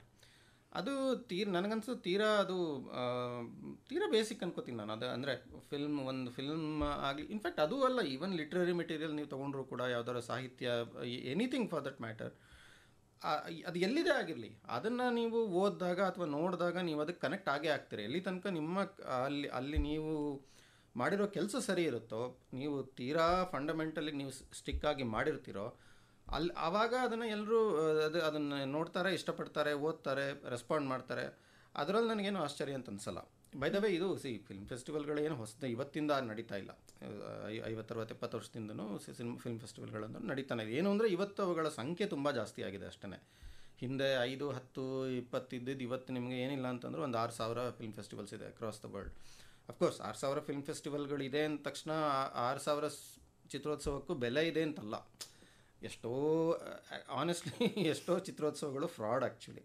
ಅವುಗಳು ಅಲ್ಲಲ್ಲಿ ಏನೇನೋ ದುಡ್ಡು ಅಲ್ಲಿ ಮಾಡೋದಕ್ಕೋಸ್ಕರ ನಡೆಸ್ತಾ ಇರ್ತಾರೆ, ಅದು ಬೇರೆ ವಿಷಯ. ಆದರೆ ಎಲ್ಲಿ ಒಳ್ಳೊಳ್ಳೆ ಚಿತ್ರೋತ್ಸವಗಳು ನಡೆಯುತ್ತೋ ಅದು ತುಂಬ ಇದೆ. ಅಲ್ಲಿ ಹೋಗೋ ಆಡಿಯನ್ಸು ಮೆಚ್ಯೂರ್ ಆಡಿಯನ್ಸ್ ಇರ್ತಾರೆ, ಮತ್ತು ಅವರು ಖಂಡಿತ ಕನೆಕ್ಟ್ ಆಗ್ತಾರೆ. ಭಾಷೆ ವಿಷಯ ಬರೋದೇ ಇಲ್ಲ ಆ್ಯಕ್ಚುಲಿ. ಈಗಿಲ್ಲ ನಮ್ಮ ಬೆಂಗಳೂರು ಫಿಲ್ಮ್ ಫೆಸ್ಟಿವಲ್ನಲ್ಲೇ ನೋಡುವಾಗ ನಿಮಗೆ ಬೇರೆ ಬೇರೆ ಕಡೆಯಿಂದ, ಬೇರೆ ಬೇರೆ ಭಾಷೆಯಿಂದ ಎಲ್ಲೆಲ್ಲಿಂದನೂ ಬಂದಿರುತ್ತೆ. ತುರ್ಕ್ಮೆನಿಸ್ತಾನು, ಕಜಾಕ್ಸ್ತಾನ್, ಅಜರ್ಬೈಜಾನ್, ಎಲ್ಲೆಲ್ಲಿಂದನೂ ಬಂದಿರುತ್ತೆ. ಸಾರಿ, ಸ್ವಲ್ಪ ಹೆಲ್ತ್ ಸೊ ಆ ಸಿನಿಮಾಗಳನ್ನ ನಮ್ಮವ್ರು ನೋಡ್ತಾರೆ, ಇಷ್ಟಪಡ್ತಾರೆ, ಅಷ್ಟೇ ಈಸಿಯಾಗಿ ಕನೆಕ್ಟ್ ಆಗ್ತಾರೆ ಕೂಡ. ಮತ್ತು ಅಲ್ಲೇನಾದ್ರು ಆ ಸಂಸ್ಕೃತಿ ನಮಗೆ ಗೊತ್ತಿಲ್ಲ ಅಂತಂದರೆ ಸಿನಿಮಾ ಪರಿಚಯ ಮಾಡುತ್ತೆ, ಅದೇನು ದೊಡ್ಡ ಇದಲ್ಲ. ಸೊ ಹಾಗಾಗಿ ಎಲ್ಲಿ ತೊಗೊಂಡು ಹೋದರೂ ಕೂಡ ನಿಮ್ಮ ಸಿನಿಮಾಗಳನ್ನ ಚೆನ್ನಾಗಿದೆ ಅಂತಂದರೆ ಜನಗಳು ಖಂಡಿತ ಕನೆಕ್ಟ್ ಆಗ್ತಾರೆ, ನೋಡ್ತಾರೆ, ಇಷ್ಟಪಡ್ತಾರೆ, ಮತ್ತು ಅದ್ರ ಬಗ್ಗೆ ಮಾತಾಡ್ತಾರೆ ಕೂಡ. ಓಕೆ, ಆ ಥರ ಒಂದು ಮಾತು ನಿಮಗೆ ತುಂಬಾ ಇನ್ಸ್ಪೈರ್ ಆಗಿದ್ದು, ಖುಷಿ ಕೊಟ್ಟಿದ್ದು ಯಾವುದಾದ್ರೂ ಇದೆಯಾ? ಅಂದರೆ ಈ ದೇಶದವರು ಅಲ್ಲದೆ ಬೇರೆ ದೇಶದವರು ನಿಮ್ಮ ಸಿನಿಮಾಗಳನ್ನ ನೋಡಿ ಕೊಟ್ಟಂತಹ ರಿವ್ಯೂ ಇರಬಹುದು, ಕೊಟ್ಟಂಥ ರೆಸ್ಪಾನ್ಸ್ ಇರಬಹುದು, ನಿಮಗೆ ತುಂಬ ಕನೆಕ್ಟ್ ಆಗಿದ್ದು, ಇಷ್ಟ ಆಗಿದ್ದು ಇದೆಯಾ? ತುಂಬ ಇದೆ, ಆ ಥರದ್ದು ಇಲ್ಲ ಅಂತ ಇಲ್ಲ. ಬಟ್ ಆದರೆ ಇತ್ತೀಚೆಗೆ ನಮ್ಮ ನಿರ್ಮಾಣದ ಮಿಕ್ಕ ಬಣ್ಣದ ಹಕ್ಕಿ ಚಿತ್ರ ಶಾಂಘೈ ಫಿಲ್ಮ್ ಫೆಸ್ಟಿವಲ್ನಲ್ಲಿ ಪ್ರೀಮಿಯರ್ ಆಯಿತು. ಅಲ್ಲಿ ನನಗೆ ಖುಷಿ ಅಂದರೆ ಆ ಫಿಲ್ಮ್ ಆ್ಯಕ್ಚುಲಿ ಆಲ್ಬನಿಸಮ್ ವಿಷಯದ ಮೇಲೆ ಅದು ಸ್ವಲ್ಪ ಇರೋವಂಥದ್ದು. ಸೊ ಅಲ್ಲಿ ನನಗೆ ಖುಷಿಯಾಗಿದ್ದೇನೆಂತಂದರೆ ಅಲ್ಲೊಂದಿಬ್ಬರು ಆಲ್ಬನಿಸಮ್ ಇರೋರು ಬಂದಿದ್ದರು ಸಿನಿಮಾ ನೋಡೋಕ್ಕೆ. ಅದು ನನಗೆ ಸ್ವಲ್ಪ, ಯಾಕೆಂತಂದರೆ ನೀವು ಎಲ್ಲೇ ಹೋಗಿ ಮೊದಲನೇದಾಗಿ ಆಲ್ಬನಿಸಮ್ ಇರೋರ ಸಂಖ್ಯೆ ಬಹಳ ಕಮ್ಮಿನೇ. ಹೌದು. ಎರಡನೇದಾಗಿ ಅವ್ರಿಗೆ ಈ ಥರ ಒಂದು ಸಿನಿಮಾ ಇದೆ ಅಂತನ್ನೋದು ಅವರು ತಲುಪಿ ಅವರು ಬಂದು ನೋಡ್ತಿದ್ದಾರೆ ಅಂತಂದರೆ ನನಗೆ ಸ್ವಲ್ಪ ಅದು ನನಗೆ ಒಂದು ಸ್ವಲ್ಪ ಮನಸ್ಸಿಗೆ ಮುಟ್ತದು. ಇನ್ಫ್ಯಾಕ್ಟ್ ನಮ್ಮ ಜೊತೆ ಸೋನಿಯಾ ಅಂತ ಹೇಳಿ ಚಿತ್ರಕ್ಕೆ, ಅವಳು ನಾವೆಲ್ ಬೇಸ್ಡೇ ಅದು ಸಿನಿಮಾ ಮಾಡಿರೋದು, ಅವಳು ಬಂದಿದ್ಲು ಶಾಂಘೈಗೆ. ಸೊ ಅವಳಿಗೆ ಅಲ್ಲೇ ಹೇಳಿದೆ ನಾನು ಈ ಥರ ಇದೆ ಅಂತ ಹೇಳಿ, ಮತ್ತು ಅವರೆಲ್ಲ ಬಂದು ಅವಳ ಜೊತೆ ಫೋಟೋ ಎಲ್ಲ ತೊಗೊಂಡು ಎಲ್ಲ ಮಾಡ್ಕೊಂಡು ಅವಳಿಗೂ ಆಲ್ಬಿನಿಸಮ್ ಇದೆ. ಹೌದು, ಮತ್ತೆ ಅವ್ರ ಜೊತೆ ಇಂಟರ್ವ್ಯೂ ಕೂಡ ಆಗಿತ್ತು ಇಲ್ಲೇ ನಮ್ಮದೇ ಸ್ಟುಡಿಯೋದಲ್ಲಿ ಈಗ 1 ತಿಂಗಳ ಹಿಂದೆ ಸೋನಿಯಾ ಅವ್ರ ಜೊತೆ. ಸೊ ತುಂಬ ಅದೊಂದು ಸ್ವಲ್ಪ ನಂಗೆ ಇಂಟ್ರೆಸ್ಟಿಂಗ್ ಅನ್ನಿಸ್ತು. ಅಂದರೆ ಇದು ಎಲ್ಲೋ ಯಾವುದೋ ದೇಶದಲ್ಲಿ ಆಲ್ಬಿನಿಸಮ್ ಇರೋರು ಬಹುಶಃ ಏನಾಗಿರ್ಬೋದು, ಅವ್ರಿಗೂ ಅನಿಸಿರ್ಬೋದು ನಮ್ಮ ಸಮಸ್ಯೆಗಳ ಮೇಲೆ ಸಿನಿಮಾಗಳೇ ಬಂದಿಲ್ಲ ಅಂತ ಅನಿಸಿರ್ಬೋದು ಅವ್ರಿಗೆ. ನನಗೆ ಗೊತ್ತಿಲ್ಲ ಬೇರೆ ದೇಶದಲ್ಲಿ ಇದ್ರ ಮೇಲೆ ಮಾಡ್ಯಾರ, ನನಗೆ ಗೊತ್ತಿಲ್ಲ. ಬಟ್ ಕನ್ನಡದಲ್ಲಂತೂ ಡೆಫಿನೆಟ್ಲಿ ಇಲ್ಲ, ಇಂಡಿಯಾದಲ್ಲೂ ಇಲ್ಲ. ಇದೇ ಫಸ್ಟ್ ಫಿಲ್ಮ್ ಆ್ಯಕ್ಚುಲಿ. ಆ ಕಾರಣಕ್ಕೆ ಏನಾರು ಅವ್ರು ಕನೆಕ್ಟ್ ಆದ್ರೋ ಏನೋ ಗೊತ್ತಿಲ್ಲ, ಬಟ್ ಅದೊಂದು ಸ್ವಲ್ಪ ನಂಗೆ ತುಂಬ ಇಂಟ್ರೆಸ್ಟಿಂಗ್ ಅಂತ ಅನ್ನಿಸ್ತು. ನಿಜ, ನಿಮ್ಮ ಜೊತೆ ಮಾತಾಡ್ತಿದ್ರೆ ನಿಜಕ್ಕೂ ಸಮಯ ತಾನಾಗಿ ಸರಿದು ಹೋಗ್ತಾ ಇದೆ. ಎಷ್ಟೋ ವಿಚಾರಗಳಿದೆ ನಿಮ್ಮ ಜೊತೆ ಮಾತಾಡೋದಕ್ಕೆ. ನಮ್ಮೊಂದಿಗಿನ ಈ ಒಂದು ಮಾತುಕತೆಯನ್ನು ಮುಂದುವರಿಸೋಣ ಮತ್ತೊಂದು ಹಾಡಿನ ನಂತರ. ಸ್ನೇಹಿತರೆ, ನೀವು ಕೇಳ್ತಾ ಇದ್ದೀರಿ ಪೃಥ್ವಿ ಕೋಣನೂರು ಅವರೊಂದಿಗಿನ ಮಾತುಕತೆಯನ್ನು. ನಿಮ್ಮ ಪ್ರಶ್ನೆಗಳು, ಅನಿಸಿಕೆ, ಅಭಿಪ್ರಾಯ ಏನೇ ಇದ್ರೂ ಕೂಡ ನಮಗೆ ಕಳಿಸಿ. 9480901013 ನಮ್ಮ ವಾಟ್ಸ್ಆ್ಯಪ್ ಸಂಖ್ಯೆ. ಆಕಾಶವಾಣಿ ಬೆಂಗಳೂರು ಕೇಳ್ತಾ ಇದ್ದೀರಿ. ಸಿನಿ ದನಿ ಕಾರ್ಯಕ್ರಮದಲ್ಲಿ ನಾವಿದ್ದೇವೆ. ಪೃಥ್ವಿ ಕೋಣನೂರು ಅವರೊಂದಿಗಿನ ಮಾತುಕತೆಯನ್ನು ಮುಂದುವರಿಸ್ತಾ ಇದ್ದೇವೆ. ನಮಗೆ ಬೇಕೋ ಬೇಡವೋ ಗೊತ್ತಿಲ್ಲ, ಒಂದಷ್ಟು ಈಗಾಗಲೇ ರೂಢಿಯಲ್ಲಿ ಬಂದ್ಬಿಟ್ಟಿದೆ. ಕ್ಲಾಸ್ ಚಿತ್ರ, ಮಾಸ್ ಚಿತ್ರ, ಕಮರ್ಷಿಯಲ್ಲು, ಕಲಾತ್ಮಕ, ಬ್ರಿಡ್ಜು, ಹೀಗೆಲ್ಲನೂ ಕೂಡ. ಇದೆಲ್ಲ ಏನೇ ಕೆಟಗರಿ ಇರಲಿ, ಎಷ್ಟೋ ಸಲ ಏನಾಗುತ್ತೆ ಅಂತಂದರೆ ಒಳ್ಳೆಯ ಸದಭಿರುಚಿಯ ಚಿತ್ರ ಬಂದಾಗ ಪ್ರೇಕ್ಷಕರು ಥಿಯೇಟ್ರಿಗೆ ಬರೋದೇ ಇಲ್ಲ, ಅಥವಾ OTTಯಲ್ಲಿ ರಿಲೀಸ್ ಆದರೂ ಕೂಡ ನೋಡೋಂಥವ್ರ ಸಂಖ್ಯೆ ತುಂಬಾ ಕಡಿಮೆ ಇರುತ್ತೆ. ಇನ್ಯಾವುದೋ ಅಷ್ಟೇನು ಒಳ್ಳೆ ಟೇಸ್ಟ್ ಇರಲ್ಲ, ಸಮಾಜಕ್ಕೆ ಅದರಿಂದ ಏನಂದರೆ ಏನು ಉಪಯೋಗ ಇರಲ್ಲ. ಅಂಥ ಚಿತ್ರ ಅದ್ದೂರಿ ಪ್ರದರ್ಶನಗಳನ್ನ ಕಾಣುತ್ತೆ, ಜನ ಹುಚ್ಚೆದ್ದು ಅದನ್ನು ಮತ್ತೆ ಮತ್ತೆ ನೋಡಿ ಸಂಭ್ರಮಿಸ್ತಾರೆ. ಇಂಥದನ್ನೆಲ್ಲ ನೋಡಿದಾಗ ಒಬ್ಬ ನಿರ್ದೇಶಕರಾಗಿ, ಅದರಲ್ಲೂ ಕೂಡ ಸಾಮಾಜಿಕ ಕಳಕಳಿಯುಳ್ಳ ಚಿತ್ರಗಳನ್ನ ಮಾಡುವಂಥ ನಿರ್ದೇಶಕರಾಗಿ ನಿಮಗೇನು ಅನ್ಸುತ್ತೆ ಇದ್ರ ಕುರಿತಾಗಿ? ನನಗನ್ಸುತ್ತೆ ಅದೊಂದು ನ್ಯಾಚುರಲ್ ಇದು ಅಂತ ಅನಿಸುತ್ತೆ. ಅದರಲ್ಲೇನು ನನಗೇನು ವಿಶೇಷ ಅಂತೇನು ಅನಿಸಲ್ಲ. ಇನ್ನೊಂದೇನಂತಂದರೆ ಪ್ರತಿಯೊಂದು ಅಲ್ಲಲ್ಲಿ ಏನೇನು ಕಲ್ಚರ್ ಇದೆಯಲ್ಲ, ಅದು ಅಲ್ಲಿರೋ ಎಜುಕೇಷನ್ನಿಂದ ಅದು ಹೊರಗೆ ನಿಮಗೆ ಕಾಣಿಸುತ್ತದು. ನಮ್ಮಲ್ಲಿ ಅನ್ಫಾರ್ಚುನೇಟ್ಲಿ ನಮ್ಮಲ್ಲಿ ಎಜುಕೇಷನ್ ಸ್ವಲ್ಪ ಏನೋ ಸಮಸ್ಯೆ ಇರಬೇಕು ಆ್ಯಕ್ಚುಲಿ. ಇದೆ ಆ್ಯಕ್ಚುಲಿ, ಸ್ವಲ್ಪ ಅಲ್ಲ ಜಾಸ್ತಿನೇ ಇದೆ. ಅದು ನಮಗೆ ಈ ರೀತಿಯ ರಿಯಾಕ್ಷನ್ನಲ್ಲಿ ರಿಫ್ಲೆಕ್ಟ್ ಆಗುತ್ತೆ. ಇದೇ ನೀವು ಸ್ವಲ್ಪ ಎಜುಕೇಟೆಡ್ ಸೊಸೈಟಿಗೆ ಹೋದರೆ ಮೊದಲನೇದಾಗಿ ಈ ಥರ ಸಿನಿಮಾಗಳು ಮಾಡಿದ್ರು ಅದನ್ನು ಯಾರೂ ಹೆಚ್ಚು ನೋಡೋದಿಲ್ಲ ಜನಗಳು. ಸೊ ಅವಾಗ ಈ ಫಿಲ್ಮ್ ಮಾಡೋರೇ ತಿದ್ಕೋತಾರೆ. ಈ ಥರ ಸಿನಿಮಾಗಳನ್ನ ನೋಡ್ತಾ ಇಲ್ಲ ಅಂತಂದಾಗ ಆ ಥರ ಸಿನಿಮಾಗಳನ್ನ ಮಾಡೋದಿಲ್ಲ. ಬಟ್ ಈಗ ನಾವು ಮಾಡೋ ಸಿನಿಮಾ ಏನೋ ಇದೆ, ಅದು ಹಾಳು ಮುಳು ರೌಡಿಸಮ್ ಇನ್ನೊಂದು ಮತ್ತೊಂದೇನೋ ಇದೆ, ಅದು ಜನಗಳು ತುಂಬ ಇಷ್ಟಪಟ್ಟು ನೋಡ್ತಿದ್ದಾರೆ ಅಂತಂದರೆ ಆಬ್ವಿಯಸ್ಲಿ ಮಾಡ್ತಾರೆ ಅದನ್ನ, ಆ ಸಿನಿಮಾಗಳನ್ನ ಹೆಚ್ಚು ಮಾಡ್ತಾರೆ. ಇಲ್ಲಿ ನನಗೆ ಇಲ್ಲಿ ಸಮಸ್ಯೆ ಕಾಣೋದು ಮುಖ್ಯವಾಗಿ ಎಜುಕೇಷನ್ ಅಂತ ತಕ್ಷಣ ನಾನು ಹೇಳ್ತಾ ಇರೋದು ಫಾರ್ಮಲ್ ಎಜುಕೇಷನ್ ಬಗ್ಗೆ ಹೇಳ್ತಾ ಇಲ್ಲ. ಫಿಲ್ಮ್ ಅಪ್ರಿಸಿಯೇಷನ್ ಅಂತ ಅನ್ನೋದು ಕೂಡ ಒಂದು ನಮ್ಮ ಎಜುಕೇಷನಲ್ಲಿ ಸೇರಿಸಬೇಕಾಗಿರೋ ವಿಷಯ, ಅದು ಸೇರಿಸಿಲ್ಲ ಇದುವರೆಗಾಗಿ. ಎಲ್ಲೂ ನಾನು ಆ ಥರ ಒಂದು ವಿಷಯನೇ ನೋಡಿಲ್ಲ. ಸೊ ಹಾಗಾಗಿ ಎಲ್ಲಿ ಮನೆಗಳಲ್ಲಿ ಸ್ವಲ್ಪ ಹೇಳ್ಕೊಡ್ತಾರೋ ಅವ್ರುಗಳು, ಅಥವಾ ಅವರ ಸುತ್ತಮುತ್ತಲು ಸ್ನೇಹ ಅವರ ಸಂಬಂಧಿಕರು ಈ ರೀತಿ ಇದ್ದಾಗ ಅವ್ರುಗಳು ಬಹುಶಃ ನಿಮ್ಗೊಂದು ಎಜುಕೇಷನ್ ಅಂತ ಅನ್ನೋದು ಕೊಡ್ಬೋದು. ಬಿಟ್ಟರೆ ಮೋಸ್ಟ್ಲಿ ನಮ್ಮಲ್ಲಿ ಫಿಲ್ಮ್ ಅಪ್ರಿಸಿಯೇಷನ್ ಅಂತ ಅನ್ನೋದು ಇಲ್ಲವೇ ಇಲ್ಲ. ಸೊ ಹಾಗಿದ್ದಾಗ ಹೇಗೆ ಯಾವ್ದಾರ ಒಂದು ಸಿನಿಮಾನ ಹೇಗೆ ನೋಡಬೇಕು, ಹೇಗೆ ಅಪ್ರಿಷಿಯೇಟ್ ಮಾಡಬೇಕು ಅಂತ ಅನ್ನೋದು ಅವರ ತಲೆನಲ್ಲಿ ಹೇಗೆ ಬರುತ್ತೆ? ಇದೊಂದು ಸಮಸ್ಯೆ ಡೆಫಿನೆಟ್ಲಿ ಇದೆ. ಮತ್ತು ಜನಗಳು ಬರೋದು ಈಗ ಎಟ್ ಪ್ರೆಸೆಂಟ್ ಏನಾಗಿದೆ ಅಂತಂದರೆ, ಜನಗಳು ಮೇಯ್ನ್ಲಿ ಥಿಯೇಟ್ರಿಕಲ್ ಎಕ್ಸ್ಪೀರಿಯನ್ಸ್ಗೋಸ್ಕರ ಬರ್ತಾರೆ. ಥಿಯೇಟ್ರಿಕಲ್ ಎಕ್ಸ್ಪೀರಿಯನ್ಸ್ ಅಂದರೆ ಏನು ಅಂತ ಅನ್ನೋದು ಒಂದು ಆಡಿಯನ್ಸ್ಗಿರೋ ಯೋಚನೆ ಇನ್ನೊಂದು ಆಡಿಯನ್ಸ್ಗೆ ಇಲ್ದಲ್ಲ ಬೇರೆ ಇರ್ಬೋದು. ಬಟ್ ಥಿಯೇಟ್ರಿಕಲ್ ಎಕ್ಸ್ಪೀರಿಯನ್ಸ್ ಮಾತ್ರನೇ ಬರೋದು ಜನಗಳಿವತ್ತು. ಇಲ್ಲ ಅಂತಂದರೆ ದುಡ್ಡು ಕೊಟ್ಟು ಇನ್ನೊಂದು ನಾವು ಪ್ರಾಕ್ಟಿಕಲ್ ಯೋಚನೆ ಮಾಡಬೇಕಾಗಿರೋದು. ಬೆಂಗಳೂರು ಅಂತ ಊರಲ್ಲಿ ನೀವು ಥಿಯೇಟ್ರಿಗೆ ಹೋಗೋದು ಒಂದು ದೊಡ್ಡ ಹ್ಯಾಸಲ್ಲೇ. ಅದನ್ನು ನಾವು ಕನ್ಸಿಡರ್ ಮಾಡಲೇಬೇಕದು. ಎಲ್ಲೆಲ್ಲೋ ದೂರ ಇರುತ್ತೆ, ಹತ್ತಿರ ಇದೆ ಅಂತಂದರೂ ಕೂಡ ನೀವು ಸಮಯ ಮಾಡಿಕೊಂಡು ಹೋಗಬೇಕು, ದುಡ್ಡು ಖರ್ಚು ಮಾಡಬೇಕು, ಇದೆಲ್ಲ ಹಿಂಸೆ ಅದು ಆ್ಯಕ್ಚುಲಿ. ಸೊ ಹಾಗಿರುವಾಗ ತುಂಬ ಚೂಸ್ ಮಾಡಿ ಅವರು ಇಂಥದ್ದು ಈ ಫಿಲ್ಮ್ ನಾನು ನೋಡಬೇಕು, ಇದು ನನಗೆ ಥಿಯೇಟ್ರಿಗೆ ಹೋದರೆ ಇದು ನನಗೊಂದು ಒಳ್ಳೆ ಅನುಭವ ಕೊಡುತ್ತೆ ಅಂತನೋ ಒಂದು ನಂಬಿಕೆ ಇಟ್ಕೊಂಡು ಆ ಥರ ಸಿನಿಮಾಗಳಿಗೆ ಮಾತ್ರ ಬರ್ತಾರೆ ಅಷ್ಟೇ. ಅದು ಆಗಿದೆ ಆಯಿತಾ. ಮತ್ತು ಇನ್ನೊಂದು ವಿಷಯ ಏನಂದರೆ, ಒಳ್ಳೆ ಸಿನಿಮಾಗೆ ಹಾಗಾದ್ರೆ ಜನಗಳು ಬರಲ್ವಾ? ಬರ್ತಾರೆ, ಖಂಡಿತ ಬರ್ತಾರೆ. ಆದರೆ ಅದನ್ನು ಜನಗಳಿಗೆ ತಲುಪಿಸೋದಿದೆಯಲ್ಲ, ಅದು ಸ್ವಲ್ಪ ಅಲ್ಲಿ ನಾವೆಲ್ಲ ಸೋಲ್ತಾ ಇದ್ದೀವಿ. ಬಟ್ ಅದೇನಂತಂದರೆ ಅಲ್ಲಿ ಆ್ಯಕ್ಚುಲಿ ಮೀಡಿಯಾದು ಕೂಡ ಒಂದು ದೊಡ್ಡ ಸಮಸ್ಯೆ ಇದೆ. ಉದಾಹರಣೆಗೆ ಇವತ್ತು ಯಾವುದಾದ್ರೂ ಒಂದು ಮುಖ್ಯವಾದ ಪ್ರಶಸ್ತಿ ಅಥವಾ ಇನ್ನೊಂದು ಯಾವುದಾದ್ರು ರೆಕಗ್ನಿಷನ್ ಬಂದರೆ ಅದನ್ನು ಪ್ರೆಸ್ಸಲ್ಲಿ ರಿಪೋರ್ಟೇ ಮಾಡಲ್ಲ. They don't care actually. ಆ ಥರ ಆದಾಗ ಜನಗಳಿಗೆ ಈ ಥರ ಒಂದು ರೆಕಗ್ನಿಷನ್ ಬಂದಿದೆ, ಈ ಥರ ಒಂದು ಒಳ್ಳೆ ಸಿನಿಮಾ ಇದೆ ಅಂತ ಅನ್ನೋದು ವಿಷಯ ತಲುಪೋದೇ ಇಲ್ಲ. ಬಟ್ ಇದು ಬೈ ದ ವೇ ಇದನ್ನೇ ನೀವು ಪಕ್ಕದ ಬೇರೆ ರಾಜ್ಯಗಳಿಗೆ ನೋಡಿದ್ರೆ ಅಲ್ಲಿ ಸ್ವಲ್ಪ ಬೇರೆ ಥರ ಇದೆ. ಈಗ ತಮಿಳ್ನಾಡಲ್ಲಿ ನಿಮ್ಗೊಂದು ಒಳ್ಳೆ ಸಿನಿಮಾ ಇದೆ ಅಂತಂದ್ರೆ ಅದನ್ನು ಪ್ರೆಸ್ನವರು ಮತ್ತು ಜನಗಳು ಅದನ್ನು ಎಷ್ಟಾಗುತ್ತೋ ಅಷ್ಟು ಮೇಲೆತ್ತಕ್ಕೆ ಪ್ರಯತ್ನ ಪಡ್ತಾರೆ. ಇಲ್ಲಿ ಕೇರ್ ಮಾಡಲ್ಲ, ಆಯಿತಾ. ಪ್ರೆಸ್ನವ್ರು ಅಬ್ಸಲ್ಯೂಟ್ಲಿ ಡೋಂಟ್ ಕೇರ್. ಉದಾಹರಣೆಗೆ ಈಗ ನಾವು ಶಾಂಘೈ ಫಿಲ್ಮ್ ಫೆಸ್ಟಿವಲ್ನಲ್ಲಿ ನಾವು ಹೋದಾಗ ನಮ್ಮದು 5 ವಿಭಾಗದಲ್ಲಿ ನಾಮಿನೇಟ್ ಆಗಿತ್ತಲ್ಲಿ. ಅದರಲ್ಲಿ ಒಂದು ಅವಾರ್ಡ್ ಗೆದ್ಕೊಂಬಂತು, ಬೆಸ್ಟ್ ಆ್ಯಕ್ಟ್ರೆಸ್ ಅಂತನೋ ಅವಾರ್ಡ್ ಬಂತು. ಹುಡುಗಿಗೆ 12 ವರ್ಷದ ಹುಡುಗಿಗೆ ಬೆಸ್ಟ್ ಆ್ಯಕ್ಟ್ರೆಸ್ ಬಂತು. ಇದನ್ನು ಯಾರೂ ಕೂಡ ನ್ಯೂಸ್ ಮಾಡಲಿಲ್ಲ. ಆ್ಯಕ್ಚುಲಿ ಇಂಡಿಯನ್ ಎಕ್ಸ್ಪ್ರೆಸ್ನವ್ರು ಒಬ್ಬರು ನಮಗೆ ಫೋನ್ ಮಾಡಿ ಒಂದು ಆರ್ಟಿಕಲ್ ಮಾಡೋಣ ಅಂತ ಹೇಳಿ ಮಾಡಿದ್ರು.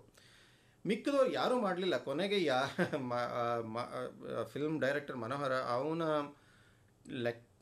ಪ್ರೊಫೆಸರ್ ಯಾರೋ ಬೇರೆ ಪ್ರೆಸ್ನವ್ರಿಗೆ ಬೈದು ಜಗಳಾಡಿ ಏನ್ರಿ ನಮ್ಮದೇ ನೀವು ನ್ಯೂಸ್ ಮಾಡಲ್ಲ ಅಂತ ಹೇಳಿ ವಿಜಯವಾಣಿ ಮತ್ತು ಇನ್ನೊಂದು ಪೇಪರಲ್ಲಿ 2 ಕಡೆ ಬಂತು. ಕರ್ನಾಟಕ ವಿಜಯವಾಣಿ ಅನಿಸುತ್ತೆ, ಎರಡು ಕಡೆ ಅದನ್ನು ರಿಪೋರ್ಟ್ ಮಾಡಿದ್ರು. ಈ ಪರಿಸ್ಥಿತಿ ಇದೆ ನಮ್ಮಲ್ಲಿ. ಏನೇನು ಒಳ್ಳೆ ಡೆವಲಪ್ಮೆಂಟ್ಗಳಾಗ್ತಾ ಇದೆಯೋ ಅವುಗಳ ಅರಿವು ಜನಗಳಿಗೆ ತಲುಪ್ತಾನೆ ಇಲ್ಲ. ಸೊ ಹಾಗಿದ್ದಾಗ ಹೇಗೆ ಒಳ್ಳೆ ಸಿನಿಮಾ ಅಂತ ಅನ್ನೋದನ್ನು ನಾವು ಮಾರ್ಕೆಟಿಂಗ್ ಬೇರೆ ಹೇಗೆ ಮಾಡಿಸಿ. ಇವತ್ತು ಇನ್ನೊಂದೇನಾಗಿದೆ ಅಂತಂದರೆ ಇನ್ಫಾರ್ಮೇಷನ್ ಅಂತ ಅನ್ನೋದು ಜನಗಳಿಗೆ ಎಲ್ಲ ಕಡೆಯಿಂದ ಒಂಥರ ಬೊಂಬಾರ್ಡ್ಮೆಂಟ್ ಥರ ಆಗ್ತಾ ಇದೆ. ಹೌದು. ಸೊ ಅವುಗಳ ಮಧ್ಯೆ ನೀವು ನಿಮ್ಮ ಒಂದು ಸಿನಿಮಾ ಬಗ್ಗೆ ಜನಗಳಿಗೆ ತಿಳಿಸ್ಬೇಕು ಅಂತಂದರೆ ನೀವು ಸಾಕಷ್ಟು ದುಡ್ಡು ಖರ್ಚು ಮಾಡೋಕ್ಕೆ ತಯಾರಿರಬೇಕು. ಇಲ್ಲ ಅಂತಂದರೆ ಬೇರೆ ಇನ್ನೇನಾದರೂ ಗಿಮಿಕ್ಗಳು ಮಾಡೋಕ್ಕೆ ತಯಾರಿರಬೇಕು. ಯಾವ್ದಾರ ಒಂದು ರೀತಿ ಅಷ್ಟೇ ಸಾಧ್ಯ. ಏನೂ ಇಲ್ಲದೆಲ್ಲ ಸಿಂಪಲ್ ಸ್ಟ್ರೈಟ್ ಫಾರ್ವರ್ಡ್ ಆಗಿ ನಾವು ಇದನ್ನು ಜನಗಳಿಗೆ ತಲುಪಿಸ್ತೀವಿ ಅಂತಂದರೆ ಅದು ಅಷ್ಟು ಸುಲಭದ ಕೆಲಸ ಅಲ್ಲ. ಸೊ ಅಲ್ಲೇ ಬೇಕಾಗಿರೋದು ಪ್ರೆಸ್ ಅಂತ ಅನ್ನೋದು, ಮತ್ತು ಜರ್ನಲಿಸ್ಟ್ಗಳು ಅವರ ಜವಾಬ್ದಾರಿ ತೋರಿಸ್ಬೇಕಾಗಿರೋದು ಅಲ್ಲೇ. ಬಟ್ ಅವರದು ಕೇರ್ ಮಾಡಲ್ಲ. ನಾವು ಇನ್ನೊಬ್ಬರು ಯಾರೋ ಸ್ಟಾರ್ ಅವ್ರ ಮನೆ ನಾಯಿ ಹೇಗೆ ಸಾಕಿದ್ದಾರೆ, ಇನ್ನೊಬ್ಬರು ಅವ್ರು ದೀಪಾವಳಿ ಹೇಗೆ ಆಚರಿಸ್ತೀವಿ, ಇವುಗಳನ್ನೇ ನಾವು ನ್ಯೂಸ್ ಮಾಡ್ತೀವಿ. ನಮಗೆ ಇವುಗಳ ಫಿಲ್ಮ್ ಫೆಸ್ಟಿವಲ್ಗಳೆಲ್ಲ ಅವಾರ್ಡ್ ಬಂದಿರೋದು ಕೂಡ ಮುಖ್ಯ ಅಲ್ಲ ಅಂತಂದರೆ ಜನಗಳಿಗೆ ತಲುಪಲ್ಲ. ಅವಾಗ ಇದು ಅಲ್ಟಿಮೇಟ್ಲಿ ಏನಾಗುತ್ತೆ ಗೊತ್ತಾ, ಓವರಾಲ್ ಒಂದು 10-15 ವರ್ಷದಲ್ಲಿ ಸಿನಿಮಾ ಕಲ್ಚರ್ ಅಂತ ಅನ್ನೋದು ಬಹಳ ಬಿದ್ದೋಗುತ್ತೆ. ಈ ಥರ ಆದಾಗ ಒಂಥರ ವಿಷಸ್ ಸೈಕಲ್ ಇದು, ಒಂದು ಜೊತೆಗೆ ಇನ್ನೊಂದು ಸೇರ್ಕೊಂಡ್ಬಿಡುತ್ತೆ.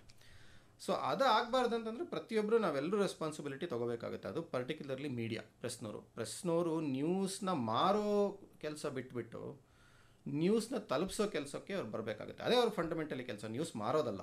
ಇವತ್ತು ಆ್ಯಕ್ಚುಲಿ ಎಷ್ಟೋ ಜನಕ್ಕೆ ಗೊತ್ತಿರಲ್ಲ. ಇವತ್ತು ಪ್ರೆಸ್ಸಲ್ಲಿ ಪೇಪರಲ್ಲಿ ನಿಮ್ಗೆ ಯಾವ್ದಾದ್ರು ಒಂದು ಫಿಲ್ಮ್ ಬಗ್ಗೆ ಒಂದು ಆರ್ಟಿಕಲ್ ಬರೆದಿದ್ದಾರೆ ಅಂತಂದರೆ ಆ ಆರ್ಟಿಕಲ್ ಬರೆದಿರೋನು ಮತ್ತು ಈವನ್ ಪ್ರೆಸ್ ಪೇಪರ್ನವರು ಕೂಡ ನೇರವಾಗಿ ದುಡ್ಡು ತೊಗೊಂಡು ಆರ್ಟಿಕಲ್ ಮಾಡಿರ್ತಾರೆ.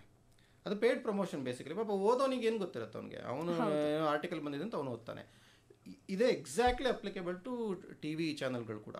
ಇವತ್ತು ನಿಮ್ಗೆ ಯಾವ್ದಾರೋ ಒಂದು ಚಾನಲಲ್ಲಿ ಯಾವುದೋ ಒಂದು ಫಿಲ್ಮ್ ಟೀಮ್ನ ಕೂರಿಸ್ಕೊಂಡು ಮಾತಾಡ್ತಾ ಇದ್ದಾರೆ ಅಂತಂದ್ರೆ ಪ್ರಮೋಷನ್ ಆಗ್ತಿದೆ ಅಂತಂದ್ರೆ ಪೇಯ್ಡ್ ಪ್ರಮೋಷನ್ ಅವ್ರು ದುಡ್ಡು ಕೊಟ್ಟು ಮಾಡ್ತಾ ಇರ್ತಾರೆ. ಸ್ವಂತವಾಗಿ ಒಂದು ಒಳ್ಳೆಯ ಸಿನಿಮಾ ಬಂದಿದೆ, ಒಂದು ಒಳ್ಳೆ ಕೆಲಸ ಆಗಿದೆ, ಒಂದು ಒಳ್ಳೆ ಅವಾರ್ಡ್ ಸಿಕ್ಕಿದೆ ಅಂತಂದ್ರೆ ಅದನ್ನ ತಾನಾಗಿ ಸ್ವಯಂ ಪ್ರೇರಣೆಯಿಂದ ರಿಪೋರ್ಟ್ ಮಾಡುವಂತ ಮನಸ್ಥಿತಿ ಇವತ್ತು ನಾಶ ಇಲ್ಲ. ಸೊ ಅವಾಗ ಅದು ಬೇರೆ ಕಡೆ ಇದೆ, ಬೇರೆ ಭಾಷೆಗಳಲ್ಲಿ ಇದೆ. ಕನ್ನಡದಲ್ಲಿ ಹೆಚ್ಚು ಹಾಳಾಗಿದೆ, ಅನುಮಾನನೇ ಬೇಡ ಅದರಲ್ಲಿ.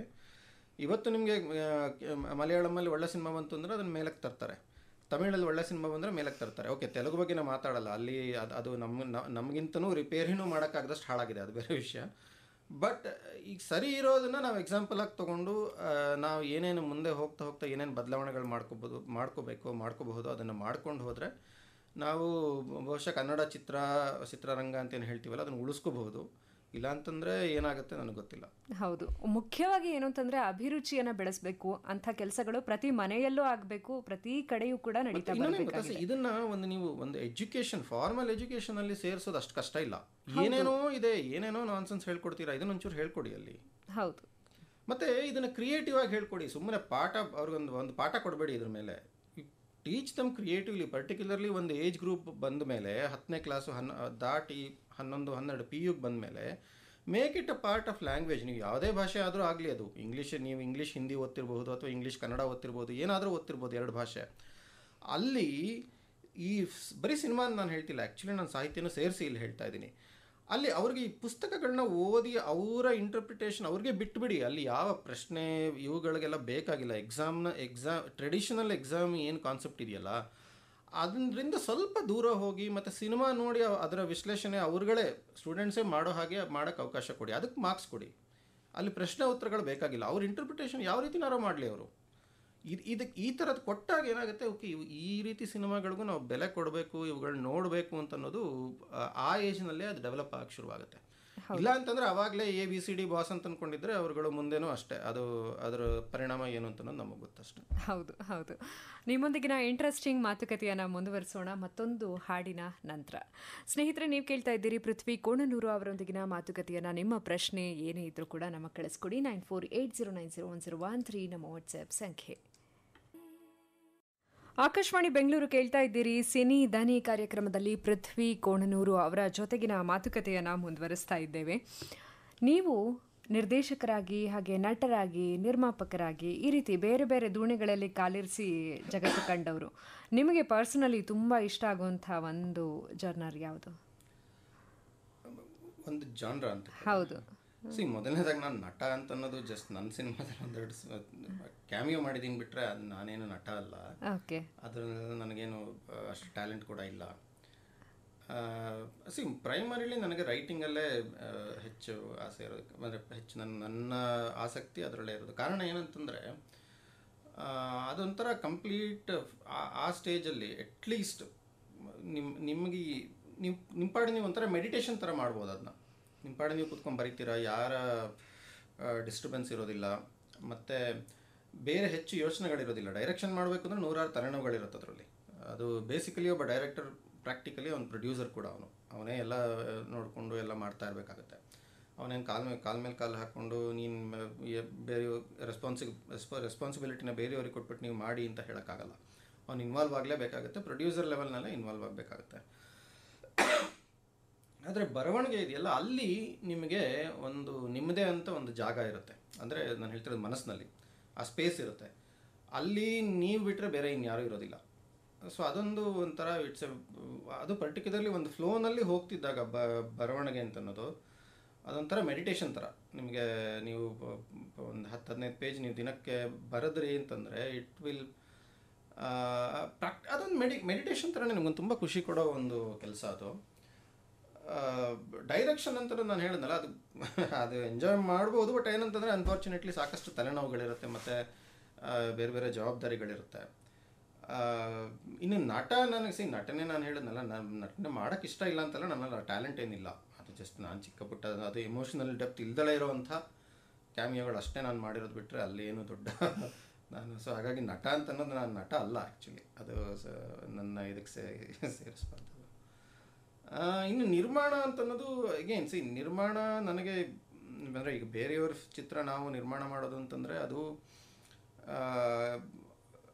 ಆ್ಯಸ್ ಅನ್ ಐಡಿಯಾದ ತುಂಬ ಇಷ್ಟ ಆಗುತ್ತೆ. ಅದು ಪ್ರಾಕ್ಟಿಕಲಿ ತುಂಬ ಕಷ್ಟ ಆಗುತ್ತೆ, but as an idea of doing something ಅದು ಖಂಡಿತ ಇಷ್ಟ ಆಗುತ್ತೆ.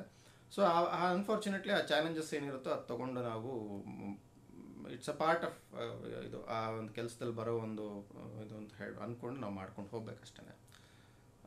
ಬಟ್ ಎಸ್ ನಂಬರ್ 1 ಏನು ಅಂತಂದರೆ ನನಗೆ ರೈಟಿಂಗ್, ಬರವಣಿಗೆ ತುಂಬ ಇಷ್ಟ ಆಗುತ್ತೆ. ಬರವಣಿಗೆ ತುಂಬ ಇಷ್ಟ ಆಗುತ್ತೆ. ಹಾಗಾಗಿ ನಿಮ್ಮ ಸಿನಿಮಾಗಳಲ್ಲಿ ಆ ಬರವಣಿಗೆಯ ಗಟ್ಟಿತನ ನಮ್ಮೆಲ್ಲರಿಗೂ ಕೂಡ ಗೊತ್ತಾಗುತ್ತೆ. ಅದು ಯಾರೇ ಸಿನಿಮಾ ನೋಡಿದ್ರು ಕೂಡ ಅದು ಮನಸ್ಸಿಗೆ ತಾಕೋ ಹಾಗೆ ಇರುತ್ತೆ ಅಲ್ಲಿನ ಬರವಣಿಗೆ. ಅದರ ಹಿಂದೆ ಹಾಕಿರುವಂಥ ನೀವು ಎಫರ್ಟ್ ಕೂಡ ಕಾಣಿಸ್ತಾ ಇರುತ್ತೆ. ಮತ್ತಿದೀಗ OTTಗಳ ಕುರಿತಾಗಿ ಜನಸಾಮಾನ್ಯರು ಕೂಡ ಮಾತಾಡೋ ಹಾಗಾಗಿದೆ. ಒಂದಷ್ಟು ಜನ OTTಗಳು ಬಂದ ಮೇಲೆ ಜನ ಥಿಯೇಟ್ರಿಗೆ ಬರಲ್ಲ ಅಂತಿದ್ದಾರೆ. ಇನ್ನೊಂದಷ್ಟು ಜನ ಇಲ್ಲ OTT ಅನ್ನೋದು ಒಂದು ಒಳ್ಳೆಯ ಅವಕಾಶ, ಬೇರೆ ಬೇರೆ ಭಾಷೆಯ ಚಿತ್ರಗಳನ್ನ ನೋಡೋದಕ್ಕೆ, ಅದು ಕೂಡ ನಮ್ಮ ಒಂದು ಮನೆಯ ಕಂಫರ್ಟ್ನಲ್ಲಿ ಕೂತು ನೋಡೋದಕ್ಕೆ ಇರುವಂಥ ಅವಕಾಶ ಅಂತ ಹೇಳ್ತಿದ್ದಾರೆ. ಹಾಗಾಗಿ ನಿಮ್ಮ ಪ್ರಕಾರ ಈ OTT ಅನ್ನೋದು ಅವಕಾಶ ಅಂತ ಅನ್ಸುತ್ತೋ, ಇಲ್ಲ ಆತಂಕ ಅಂತ ಅನ್ಸುತ್ತೋ, ಇಲ್ಲ ಅನಿವಾರ್ಯವಾಗಿ ಒಪ್ಕೊಳ್ಳೇಬೇಕಾಗಿರುವಂಥ ವಿಚಾರ ಅಂತ ಅನ್ಸುತ್ತೋ? OTT ಅಂತ ಅನ್ನೋದು ನ್ಯಾಚುರಲಿ ಆಗಿರೋವಂಥದ್ದು ಅಷ್ಟೇ. ಅದು ಬಿಟ್ಟರೆ ಅದೇನು ಅದನ್ನು ನಾವು ಆ ರೀತಿ ನೋಡೋದ್ರಲ್ಲಿ ಏನು ಹೆಚ್ಚು ನನಗೆ ಅರ್ಥ ಕಾಣಿಸೋದಿಲ್ಲ. ಆದರೆ OTTಗಳು ಈಗ ಯಾವ ರೀತಿ ನಡೆಸ್ಕೋತಾ ಇದ್ದಾವಲ್ಲ, ಅದು ಸರಿನಾ ಅಂತ ನಾವು ಪ್ರಶ್ನೆ ಮಾಡ್ಬೋದು ಅಷ್ಟೇ. ಈಗ ಉದಾಹರಣೆಗೆ ಬೇರೆ ಭಾಷೆನಲ್ಲಿ ಅವರು ಒಳ್ಳೆಯ ಸಿನಿಮಾಗಳನ್ನ ತೊಗೊಳ್ಳೋ ಅಷ್ಟು ಕನ್ನಡದಲ್ಲಿ ತೊಗೋತಾ ಇಲ್ಲ. ಕನ್ನಡದಲ್ಲಿ ನಿಮಗೆ OTTನಲ್ಲಿ ಇನ್ನೂ ಕೆಟ್ಟ ಸಿನಿಮಾಗಳನ್ನ ನಾನು ಇಲ್ಲಿ ಸ್ಪೆಸಿಫಿಕ್ಕಾಗಿ ಈ ವರ್ಡ್ನ ಬಳಸೋದು ಕಷ್ಟ, ಬಟ್ ಕೆಟ್ಟ ಸಿನಿಮಾ ಅಂತ ನಾನು ಹೇಳ್ತಾ ಇದ್ದೀನಿ. ಕ್ವೈಟ್ ಲಿಟ್ರಲಿ ಕೆಟ್ಟ ಸಿನಿಮಾಗಳನ್ನ ಹೆಚ್ಚೆಚ್ಚು ದುಡ್ಡು ಕೊಟ್ಟು ತೊಗೊಂಡಿದ್ದಾರೆ OTT ಅವರು. ಒಳ್ಳೊಳ್ಳೆ ಸಿನಿಮಾಗಳನ್ನ ಮುಟ್ಟಿಲ್ಲ. ಆ್ಯಕ್ಚುಲಿ ಕಳೆದ 4-5 ವರ್ಷದಲ್ಲಿ ನಿಮಗೆ ನೀವು ಕೇಳಿರ್ತೀರ, ಖಂಡಿತ ಹೆಸರುಗಳು ಕೇಳಿರ್ತೀರ. ಫೋಟೋ ಅಂತ ಅನ್ನೋ ಸಿನಿಮಾ ಬಂತು, ಹೌದು, ಮತ್ತು ಇನ್ನು ಪೆಡ್ರೋ ಅಂತ ಬಂತು. ಇವುಗಳು ಯಾವುದನ್ನು OTT ಅವ್ರು ಮುಟ್ಟಿಲ್ಲ. ಇದಕ್ಕಿಂತ ಕಳಪೆ ಇರೋ ಸಿನಿಮಾಗಳನ್ನ ಬೇರೆ ಭಾಷೆಗಳಲ್ಲಿ ತೊಗೋತಾರೆ, ಕನ್ನಡದಲ್ಲಿ ತೊಗೋತಿಲ್ಲ. ಇದನ್ನು ನಾವೆಲ್ಲರೂ ಕಲೆಕ್ಟಿವ್ ಆಗಿ ನಾವೆಲ್ಲರೂ ಪ್ರಶ್ನೆ ಮಾಡಿದ್ರೆ ಅಷ್ಟೇ ಏನಾದರೂ ಬದಲಾವಣೆಗಳಾಗುತ್ತೆ. ಇಲ್ಲಿ ಇನ್ನೊಂದೇನಂತಂದರೆ ಒ ಟಿ ಟಿಗಳ ಮನಸ್ಸಲ್ಲಿ ನನಗನ್ಸೋದು ಬಹುಶಃ ಕನ್ನಡಿಗರು ಇಂಟೆಲೆಕ್ಚುಲಿ ಇನ್ಫೀರಿಯರ್ ಅಂತ ಅವ್ರಿಗೇನಾದ್ರು ಅವ್ರ ಅಸಂಪ್ಷನ್ ಇದೆಯಾ ನನಗೆ ಗೊತ್ತಿಲ್ಲ. ಇಲ್ಲ ಅಂತಂದರೆ ಒಂದು ಸ್ವಲ್ಪ ಮನಸ್ಸಿಗೆ ಒಂದು ಸ್ವಲ್ಪ ಬುದ್ಧಿಗೆ ಕೆಲಸ ಕೊಡುವಂಥ ಸಿನಿಮಾಗಳನ್ನ ಅವ್ರು ಯಾಕೆ ಮುಟ್ತಾ ಇಲ್ಲ? ಅದು ಕನ್ನಡದಲ್ಲಿ ಬೇರೆ ಭಾಷೆಯಲ್ಲಿ ತಗೋತಾ ಇದ್ದಾರೆ ಅದೇ ಥರ ಸಿನಿಮಾಗಳನ್ನ, ಕನ್ನಡದಲ್ಲಿ ತಗೋತಾ ಇಲ್ಲ. ಹಾಗಾದರೆ ಕನ್ನಡಿಗರು ದಡ್ಡರು ಅಂತ ಅನ್ನೋದು ಅವರ ಅಭಿಪ್ರಾಯನ, ಅಥವಾ ಕನ್ನಡಿಗರಿಗೆ ಅಭಿರುಚಿ ಇಲ್ಲ ಅಂತ ಅನ್ನೋದು ಅವರ ಅಭಿಪ್ರಾಯನ? ಇದು ಏನು ಅಂತ ಅನ್ನೋದು ನಾವೆಲ್ಲ ಅವರ ಕಾಲರ್ ಹಿಡಿದು ಕೇಳಿದಾಗ ಅಷ್ಟೇ ನಮಗೆ ಉತ್ತರಗಳು ಸಿಗಬಹುದು. ಇದು ಸರಿ ಆದರೆ ಒ ಟಿ ಟಿ ಖಂಡಿತ ಒಳ್ಳೆ ಒಂದು ಪ್ಲ್ಯಾಟ್ಫಾರ್ಮೇನೆ. ಮನೆ ಕಂಫರ್ಟಲ್ಲಿ ನೋಡೋದು ಎಲ್ರಿಗೂ ಅದು ಇಟ್ಸ್ ಅ ಫೈನ್ ಥಿಂಗ್. ಅದರಲ್ಲಿ ಅದನ್ನು ಏನು ಪ್ರಶ್ನೆ ಮಾಡೋದ್ರಲ್ಲಿ ಏನಿಲ್ಲ. ಇನ್ಫ್ಯಾಕ್ಟ್ ನಾನು ಅಷ್ಟು ಥಿಯೇಟ್ರಿಕಲ್ ರಿಲೀಸ್ ಬಗ್ಗೆ ನನ್ನ ಒಪಿನಿಯನ್ ಆಗಿ ಏನು ಇರೋದು ಅಂತಂದರೆ, ಅದು ಹೋಗ್ತಾ ಹೋಗ್ತಾ ಅದು ಕಮ್ಮಿ ಆಗಬೇಕು ಅಂತಲೇ ಇರೋದು ನನ್ನ ಒಪಿನಿಯನ್ ಆ್ಯಕ್ಚುಲಿ. ಆದರೆ ಅದಕ್ಕೆ ಆಲ್ಟರ್ನೇಟಿವ್ ಸರಿಯಾಗಿ ಕೆಲಸ ಮಾಡಿದಾಗ ಮಾತ್ರ ಅದು ಕಮ್ಮಿ ಆಗಬಹುದು. ಅದು ಆಲ್ಟರ್ನೇಟಿವ್ ಕೆಲಸ ಮಾಡ್ತಾ ಇಲ್ಲ ಅಂತ ಅಂದ್ಬಿಟ್ಟು ಥಿಯೇಟ್ರಿಕಲ್ ಕಮ್ಮಿ ಆದರೆ ಯಾವ ಒಂದು ಪ್ಲ್ಯಾಟ್ಫಾರ್ಮೇ ಇಲ್ದಾಗ ಆಗುತ್ತೆ ಅಷ್ಟೇ ಸಿನಿಮಾಗಳಿಗೆ. ಹೌದು. ಮತ್ತಿದೀಗ ಮುಂದಿನ ಪ್ರಾಜೆಕ್ಟ್ಸ್ ನಿಮ್ಮ ಕೈಯಲ್ಲಿ ಏನಿದೆ? ಮುಂದಿನ ಕತೆಗಳು ಏನಿದೆ ತಲೆಯಲ್ಲಿ ಓಡ್ತಾ ಇದೆ ಅಂತ?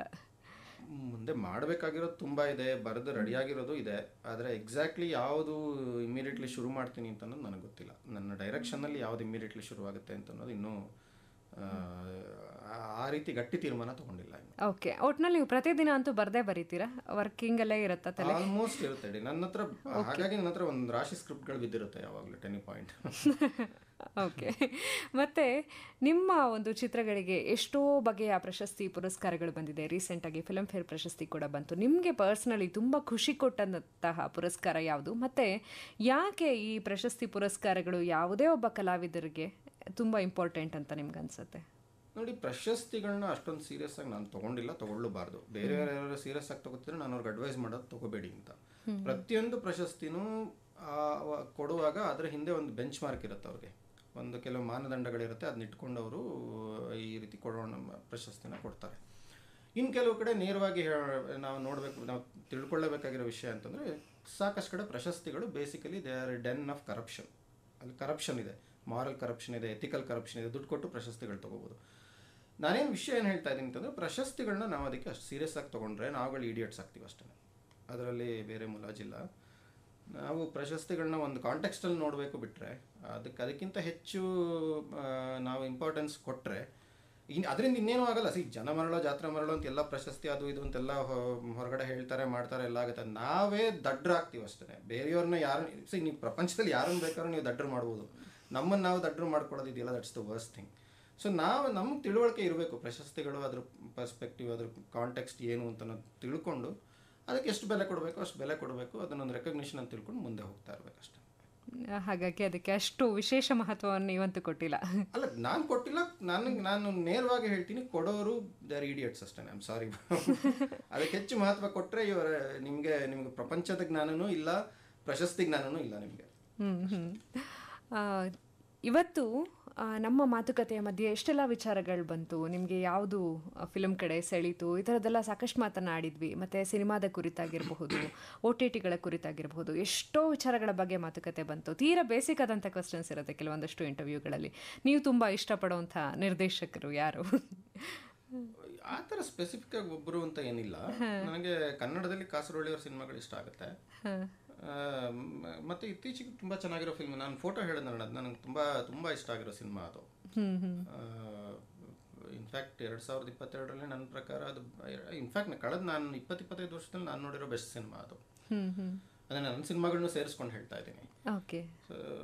ಈ ಥರ ಇದೆ, ಸುಮಾರಷ್ಟು ಇದ್ದಾರೆ ಬೇರೆ ಭಾಷೆ. ಇರಾನಿಯನ್ ಸಿನಿಮಾಗಳು ನನಗೆ ತುಂಬ ಇಷ್ಟ ಆಗುತ್ತೆ. ಯಾಕಂದರೆ ಅವರು ಅಲ್ಲಿಂದ ನಾನು ಕಲ್ತ್ಕೊಂಡಿರೋದು ತುಂಬ ಇದೆ ಆ್ಯಕ್ಚುಲಿ. ಅವರು ಅಲ್ಲಿಯ ಥಾಟ್ ಪ್ರಾಸೆಸ್ ಇದೆಯಲ್ಲ, ಅದು ಎಷ್ಟು ಅಡ್ವಾನ್ಸ್, ಅದು ಹೇಗೆ ನಂಗೆ ಅರ್ಥ ಆಗಲ್ಲ. ಯಾಕೆಂದರೆ ಅವ್ರು ಅಷ್ಟೊಂದು ಕನ್ಸರ್ವೇಟಿವ್ ಸಮಾಜದಲ್ಲಿ ಬದುಕ್ತಾ ಇದ್ದಾರೆ. ಅಲ್ಲೊಂದು ಅಪ್ರೆಸ್ ಮಾಡೋಕ್ಕೆ ಒಂದು ದೊಡ್ಡ ವ್ಯವಸ್ಥೆನೇ ಇದೆ ಅಲ್ಲಿ. ಅಂಥದ್ರಲ್ಲಿ ಈ ರೀತಿ ಯೋಚನೆ, ಇನ್ಫ್ಯಾಕ್ಟ್ ಇವತ್ತು ನಿಮಗೆ ಏನು ಹಾಲಿವುಡ್ ಅಂತ ಹೇಳ್ತಾ ಇದ್ರಲ್ಲ, ಅಲ್ಲಿ ಬರ್ತಿಲ್ಲ, ಇಷ್ಟು ಒರಿಜಿನಲ್ ಕಂಟೆಂಟ್ ಬರ್ತಾ ಇಲ್ಲ ಆ್ಯಕ್ಚುಲಿ. ಅವ್ರು ಆ್ಯಕ್ಚುಲಿ ಇರಾನಿಯನ್ ಸಿನಿಮಾಗಳಿಂದ ಕಲಿಬೇಕು. ಇವತ್ತು ನಾವುಗಳು ಕಲಿಬೇಕು ಡೆಫಿನೆಟ್ಲಿ. ಅವರು ಪ್ರಪಂಚದ ಬೇರೆ ಬೇರೆ ಎಲ್ಲರೂ ಕೂಡ ಕಲಿಯುವಂಥದ್ದಿದೆ. ಸೊ ಅಷ್ಟು ಒಳ್ಳೆ ಸಿನಿಮಾಗಳು ಬರ್ತಿದೆ. ಅದು ಒಂಥರ ಅದು ಹೇಗೆ ಮಾಡ್ತಾರೆ ಅಂತಲೇ ಅರ್ಥ ಆಗಲ್ಲ, ಆ ರೀತಿ ಇರುತ್ತದು. ಅಷ್ಟು ವಿಶೇಷವಾದ ಸಿನಿಮಾಗಳು ಬರ್ತಾ ಇದೆ. ಸೊ ಹೀಗೆ ಬೇರೆ ಬೇರೆ ಕಡೆ ಬೇರೆ ಬೇರೆ ಸಿನಿಮಾಗಳು ಇಷ್ಟ ಆಗುತ್ತೆ, ಅದೇನಿಲ್ಲ. ಜಪಾನೀಸ್ ಹಾರರ್ ಸಿನಿಮಾಗಳು ಇಷ್ಟ ಆಗುತ್ತೆ. ಬಟ್ ಅದೇ ಸ್ಪೆಸಿಫಿಕ್ ಆಗಿ ಹೆಸರುಗಳನ್ನ ಅದೇ ನಾನು ತಗೊಂಡಲ್ಲ ಅವುಗಳಷ್ಟೇ. ಓಕೆ. ಮತ್ತು ಈಗ ಎಲ್ಲ ಕಡೆ ಅದರಲ್ಲೂ ಕೂಡ ಕನ್ನಡದಲ್ಲಿ ಪ್ಯಾನ್ ಇಂಡಿಯಾ ಮೂವಿಗಳ ಭರಾಟೆ ಹೆಚ್ಚಿದೆ. ಒಂದು ಮಾತು ಏನು ಅಂತಂದರೆ, ಪ್ಯಾನ್ ಇಂಡಿಯಾ ಮೂವಿಗಳು ಮಾಡೋವಂಥ ನಿಟ್ಟಿನಲ್ಲಿ ಎಷ್ಟೊಂದು ಒಳ್ಳೆಯ ನಿರ್ದೇಶಕರಿರಬಹುದು, ನಟರು ಇರಬಹುದು, 2-3 ವರ್ಷ ಒಂದೇ ಪ್ರಾಜೆಕ್ಟಲ್ಲಿ ಲಾಕ್ ಆಗೋದು ಖಂಡಿತವಾಗ್ಲೂ ಇಂಡಸ್ಟ್ರಿಯ ಹಿತದೃಷ್ಟಿಯಿಂದ ಒಳ್ಳೆಯದಲ್ಲ ಅನ್ನೋಂಥ ಮಾತುಗಳಿದೆ. ನಿಮ್ಗೇನು ಅನ್ಸುತ್ತೆ, ಪ್ಯಾನ್ ಇಂಡಿಯಾ ಮೂವೀಸ್ನ ಅಗತ್ಯ ಇದೆ ಅಂತ ಅನ್ಸುತ್ತೆ? ಪ್ಯಾನ್ ಇಂಡಿಯಾ ಖಂಡಿತ ಒಳ್ಳೇದು, ಅದರಲ್ಲಿ ತಪ್ಪೇನಿಲ್ಲ. ಬಟ್ ಏನು ಗೊತ್ತಾ, ನಮಗೆ ಫಿಲ್ಮ್ ಮೇಕರ್ಸ್ ನಮಗೆ ಗೊತ್ತಿರಬೇಕು ನಾವು ಏನು ಮಾಡ್ತಾ ಇದ್ದೀವಿ ಅಂತ ಅನ್ನೋದ್ರದ್ದು ಕ್ಲಿಯರ್ ಕಟ್ ನಮಗೆ ಅರ್ಥ ಇರಬೇಕು. ನಾನೀಗ 17 ತೊಗೊಂಡೋಗಿ ನಾನು ಇದನ್ನ ಪ್ಯಾನ್ ಇಂಡಿಯಾ ಸಿನಿಮಾ ಮಾಡ್ತೀನಿ ಅಂತಂದ್ರೆ ನನಗಿಂತ ಇಡಿಯಟ್ ಇನ್ನೊಬ್ಬ ಇಲ್ಲ. ನನಗೆ ಪ್ಯಾನ್ ಇಂಡಿಯಾ ಅಂತಂದರೆ ಅದಕ್ಕೆ ಆ ಥರದ್ದೇ ಕಥೆ ಇದೆ ನನ್ನ ಹತ್ರ ಅಂತನೋ ಅಷ್ಟು ತಿಳುವಳಿಕೆ ಇರಬೇಕು. ಇಲ್ಲಿ ಅನ್ಫಾರ್ಚುನೇಟ್ಲಿ ಏನಾಗಿದೆ, ಪ್ಯಾನ್ ಇಂಡಿಯಾ ಅದ್ರ ಇದು ಕನ್ನಡದಲ್ಲ, ಅದು ಬೇರೆ ಕಡೆನೂ ಈ ಥರ ಮಿಸ್ಟೇಕ್ಸ್ ಆಗ್ತಾ ಇದೆ ಕೂಡ. ಅದು ಆ್ಯಕ್ಚುಲಿ ಈ ಕಥೆ ಒಂಥರ ಆ ಥರ ಇದೆಯಾ, ಒಂದು ದೊಡ್ಡ ಕ್ಯಾನ್ವಾಸ್ ನೀವು ಥಿಯೇಟ್ರ್ ಮೇಲೆ ಕೊಡ್ತೀರಾ, ಒಂದು ದೊಡ್ಡ ಥಿಯೇಟ್ರಿಕಲ್ ಎಕ್ಸ್ಪೀರಿಯನ್ಸ್ ಕೊಡ್ತೀರಾ, ಬೇರೆ ಬೇರೆ ಎಲ್ಲ ಭಾಷೆಗೂ ಹೆಚ್ಚು ಕಡಿಮೆ ಯೂನಿವರ್ಸಲ್ಲಿ ಆಗೋ ಥರ ಥೀಮ್ಗಳಿದೆಯಾ, ಇದ್ದರೆ ಅವಾಗ ಮಾಡಿ ಪ್ಯಾನ್ ಇಂಡಿಯಾ. ಇಲ್ಲ ಅಂತಂದರೆ ಮಾಡಿ ಪ್ರಯೋಜನ ಇಲ್ಲ. ಸೊ ಆ ಥರ ಮುಗ್ಗರಿಸಿರೋ ಸಿನಿಮಾಗಳು ಬೇಕಾದಷ್ಟಿದೆ. ಕನ್ನಡದಲ್ಲೇ 2 ದೊಡ್ಡ ದೊಡ್ಡ ಸಿನಿಮಾಗಳು, ಬಜೆಟ್ಟು ದೊಡ್ಡ ದೊಡ್ಡ ಸ್ಟಾರ್ಗಳಿರುವಂಥದ್ದು. ಅದರಿಂದ ಬೈದವೆ OTT ಬೇರೆ ಸಿನಿಮಾಗಳಿಗೆ ಸಾಕಷ್ಟು ತೊಂದರೆ ಆಗಿದೆ. ಆ ಥರ 2 ಕೆಟ್ಟ ಸಿನಿಮಾಗಳು ಬಂದು, ಈಗ ಒಂದು ವರ್ಷದ ಹಿಂದೆ ಒಂದು ಬಂತು, ಅದರ ಹಿಂದಿನ ವರ್ಷ ಇನ್ನೊಂದು ಬಂತು. ಎನಿವೆ, ವಿಷಯ ಏನಂತಂದರೆ ಪ್ಯಾನ್ ಇಂಡಿಯಾ ನನಗೇನು ಅದರದ್ದು ಅದು ಎನಿಥಿಂಗ್ ಇಸ್ ಗುಡ್, ಏನೇ ಕ್ರಿಯೇಟಿವ್ ಪ್ರಾಸೆಸ್ ಏನು, ಬಟ್ ಆದರೆ ಅದ್ರದ್ದು ಹಿಂದೆ ಸ್ವಲ್ಪ ತಲೆ ಇರಲಿ ಅಷ್ಟೇ, ಒಂಚೂರು ಯೋಚನೆ ಇರಲಿ ಏನು ಮಾಡ್ತಾ ಇದೀವಿ ಅಂತಲೂ. ಆಮೇಲೆ ಅದು ಮಾಡೋದ್ರಲ್ಲಿ ಏನು ಖಂಡಿತ ತಪ್ಪೇನಿಲ್ಲ. ಖಂಡಿತ ತಪ್ಪಿಲ್ಲ ಅಂತೀರಿ. ಮತ್ತು ನಿಮ್ಮ ಜೊತೆ ಮಾತಾಡ್ತಾ ಸಮಯ ಆಗೇ ಹೋಯಿತು, 4:55 ಹೊಸ್ತಿಲಲ್ಲಿ ಇದ್ದೇವೆ. ಕಾರ್ಯಕ್ರಮದ ಕೊನೆಯದಾಗಿ ನೀವೇನಾದರೂ ಹೇಳಬೇಕು ಅಂತ ಅಂದ್ಕೊಂಡಿರೋಂಥ ಮಾತುಗಳಿದ್ರೆ ಖಂಡಿತವಾಗ್ಲೂ ಹೇಳಿ. ನಾನೇನು ಹೇಳಿ, ನಿಮ್ಮ ಕೇಳುಗರು ಇಷ್ಟೊತ್ತು ಕೇಳಿ ಏನೋ ಈ 1 ಗಂಟೆಯಿಂದ ಅವ್ರಿಗೆ ಏನೋ ಒಂದು ಸ್ವಲ್ಪ ಅವ್ರ ಜೀವನದಲ್ಲಿ ಒಂದು ಚೂರು ಮೌಲ್ಯ ಅಂತ ಏನಾದರೂ ಅವರ ಯೋಚನೆಯಲ್ಲಿ ಸೇರಿಕೊಂಡಿದ್ರೆ ಐ ಆಮ್ ವೆರಿ ಹ್ಯಾಪಿ ಅಷ್ಟೇ. Thank you so much. Thank you. ಸ್ನೇಹಿತರೆ, ಇದುವರೆಗೂ ನಮ್ಮ ಜೊತೆಯಾಗಿ ಸಿನಿದನಿ ಕಾರ್ಯಕ್ರಮದಲ್ಲಿ ಪೃಥ್ವಿ ಕೋಣನೂರು ಅವರೊಂದಿಗಿನ ಮಾತುಕತೆಯನ್ನು ಕೇಳಿದ್ರಿ. ಸರ್, ನಮ್ಮ ಒಂದು ಆಹ್ವಾನವನ್ನು ಮನ್ನಿಸಿ ಬಂದು ನಮ್ಮ ಸ್ಟುಡಿಯೋದಲ್ಲಿ ಕೂತು ಈ 1 ಇಡೀ ಗಂಟೆಯ ಹೊತ್ತು ನಮ್ಮೊಂದಿಗೆ ಮಾತಾಡಿದ್ದಕ್ಕಾಗಿ ತುಂಬ ಹೃದಯದ ಧನ್ಯವಾದಗಳು. Thank you so much. Thank you.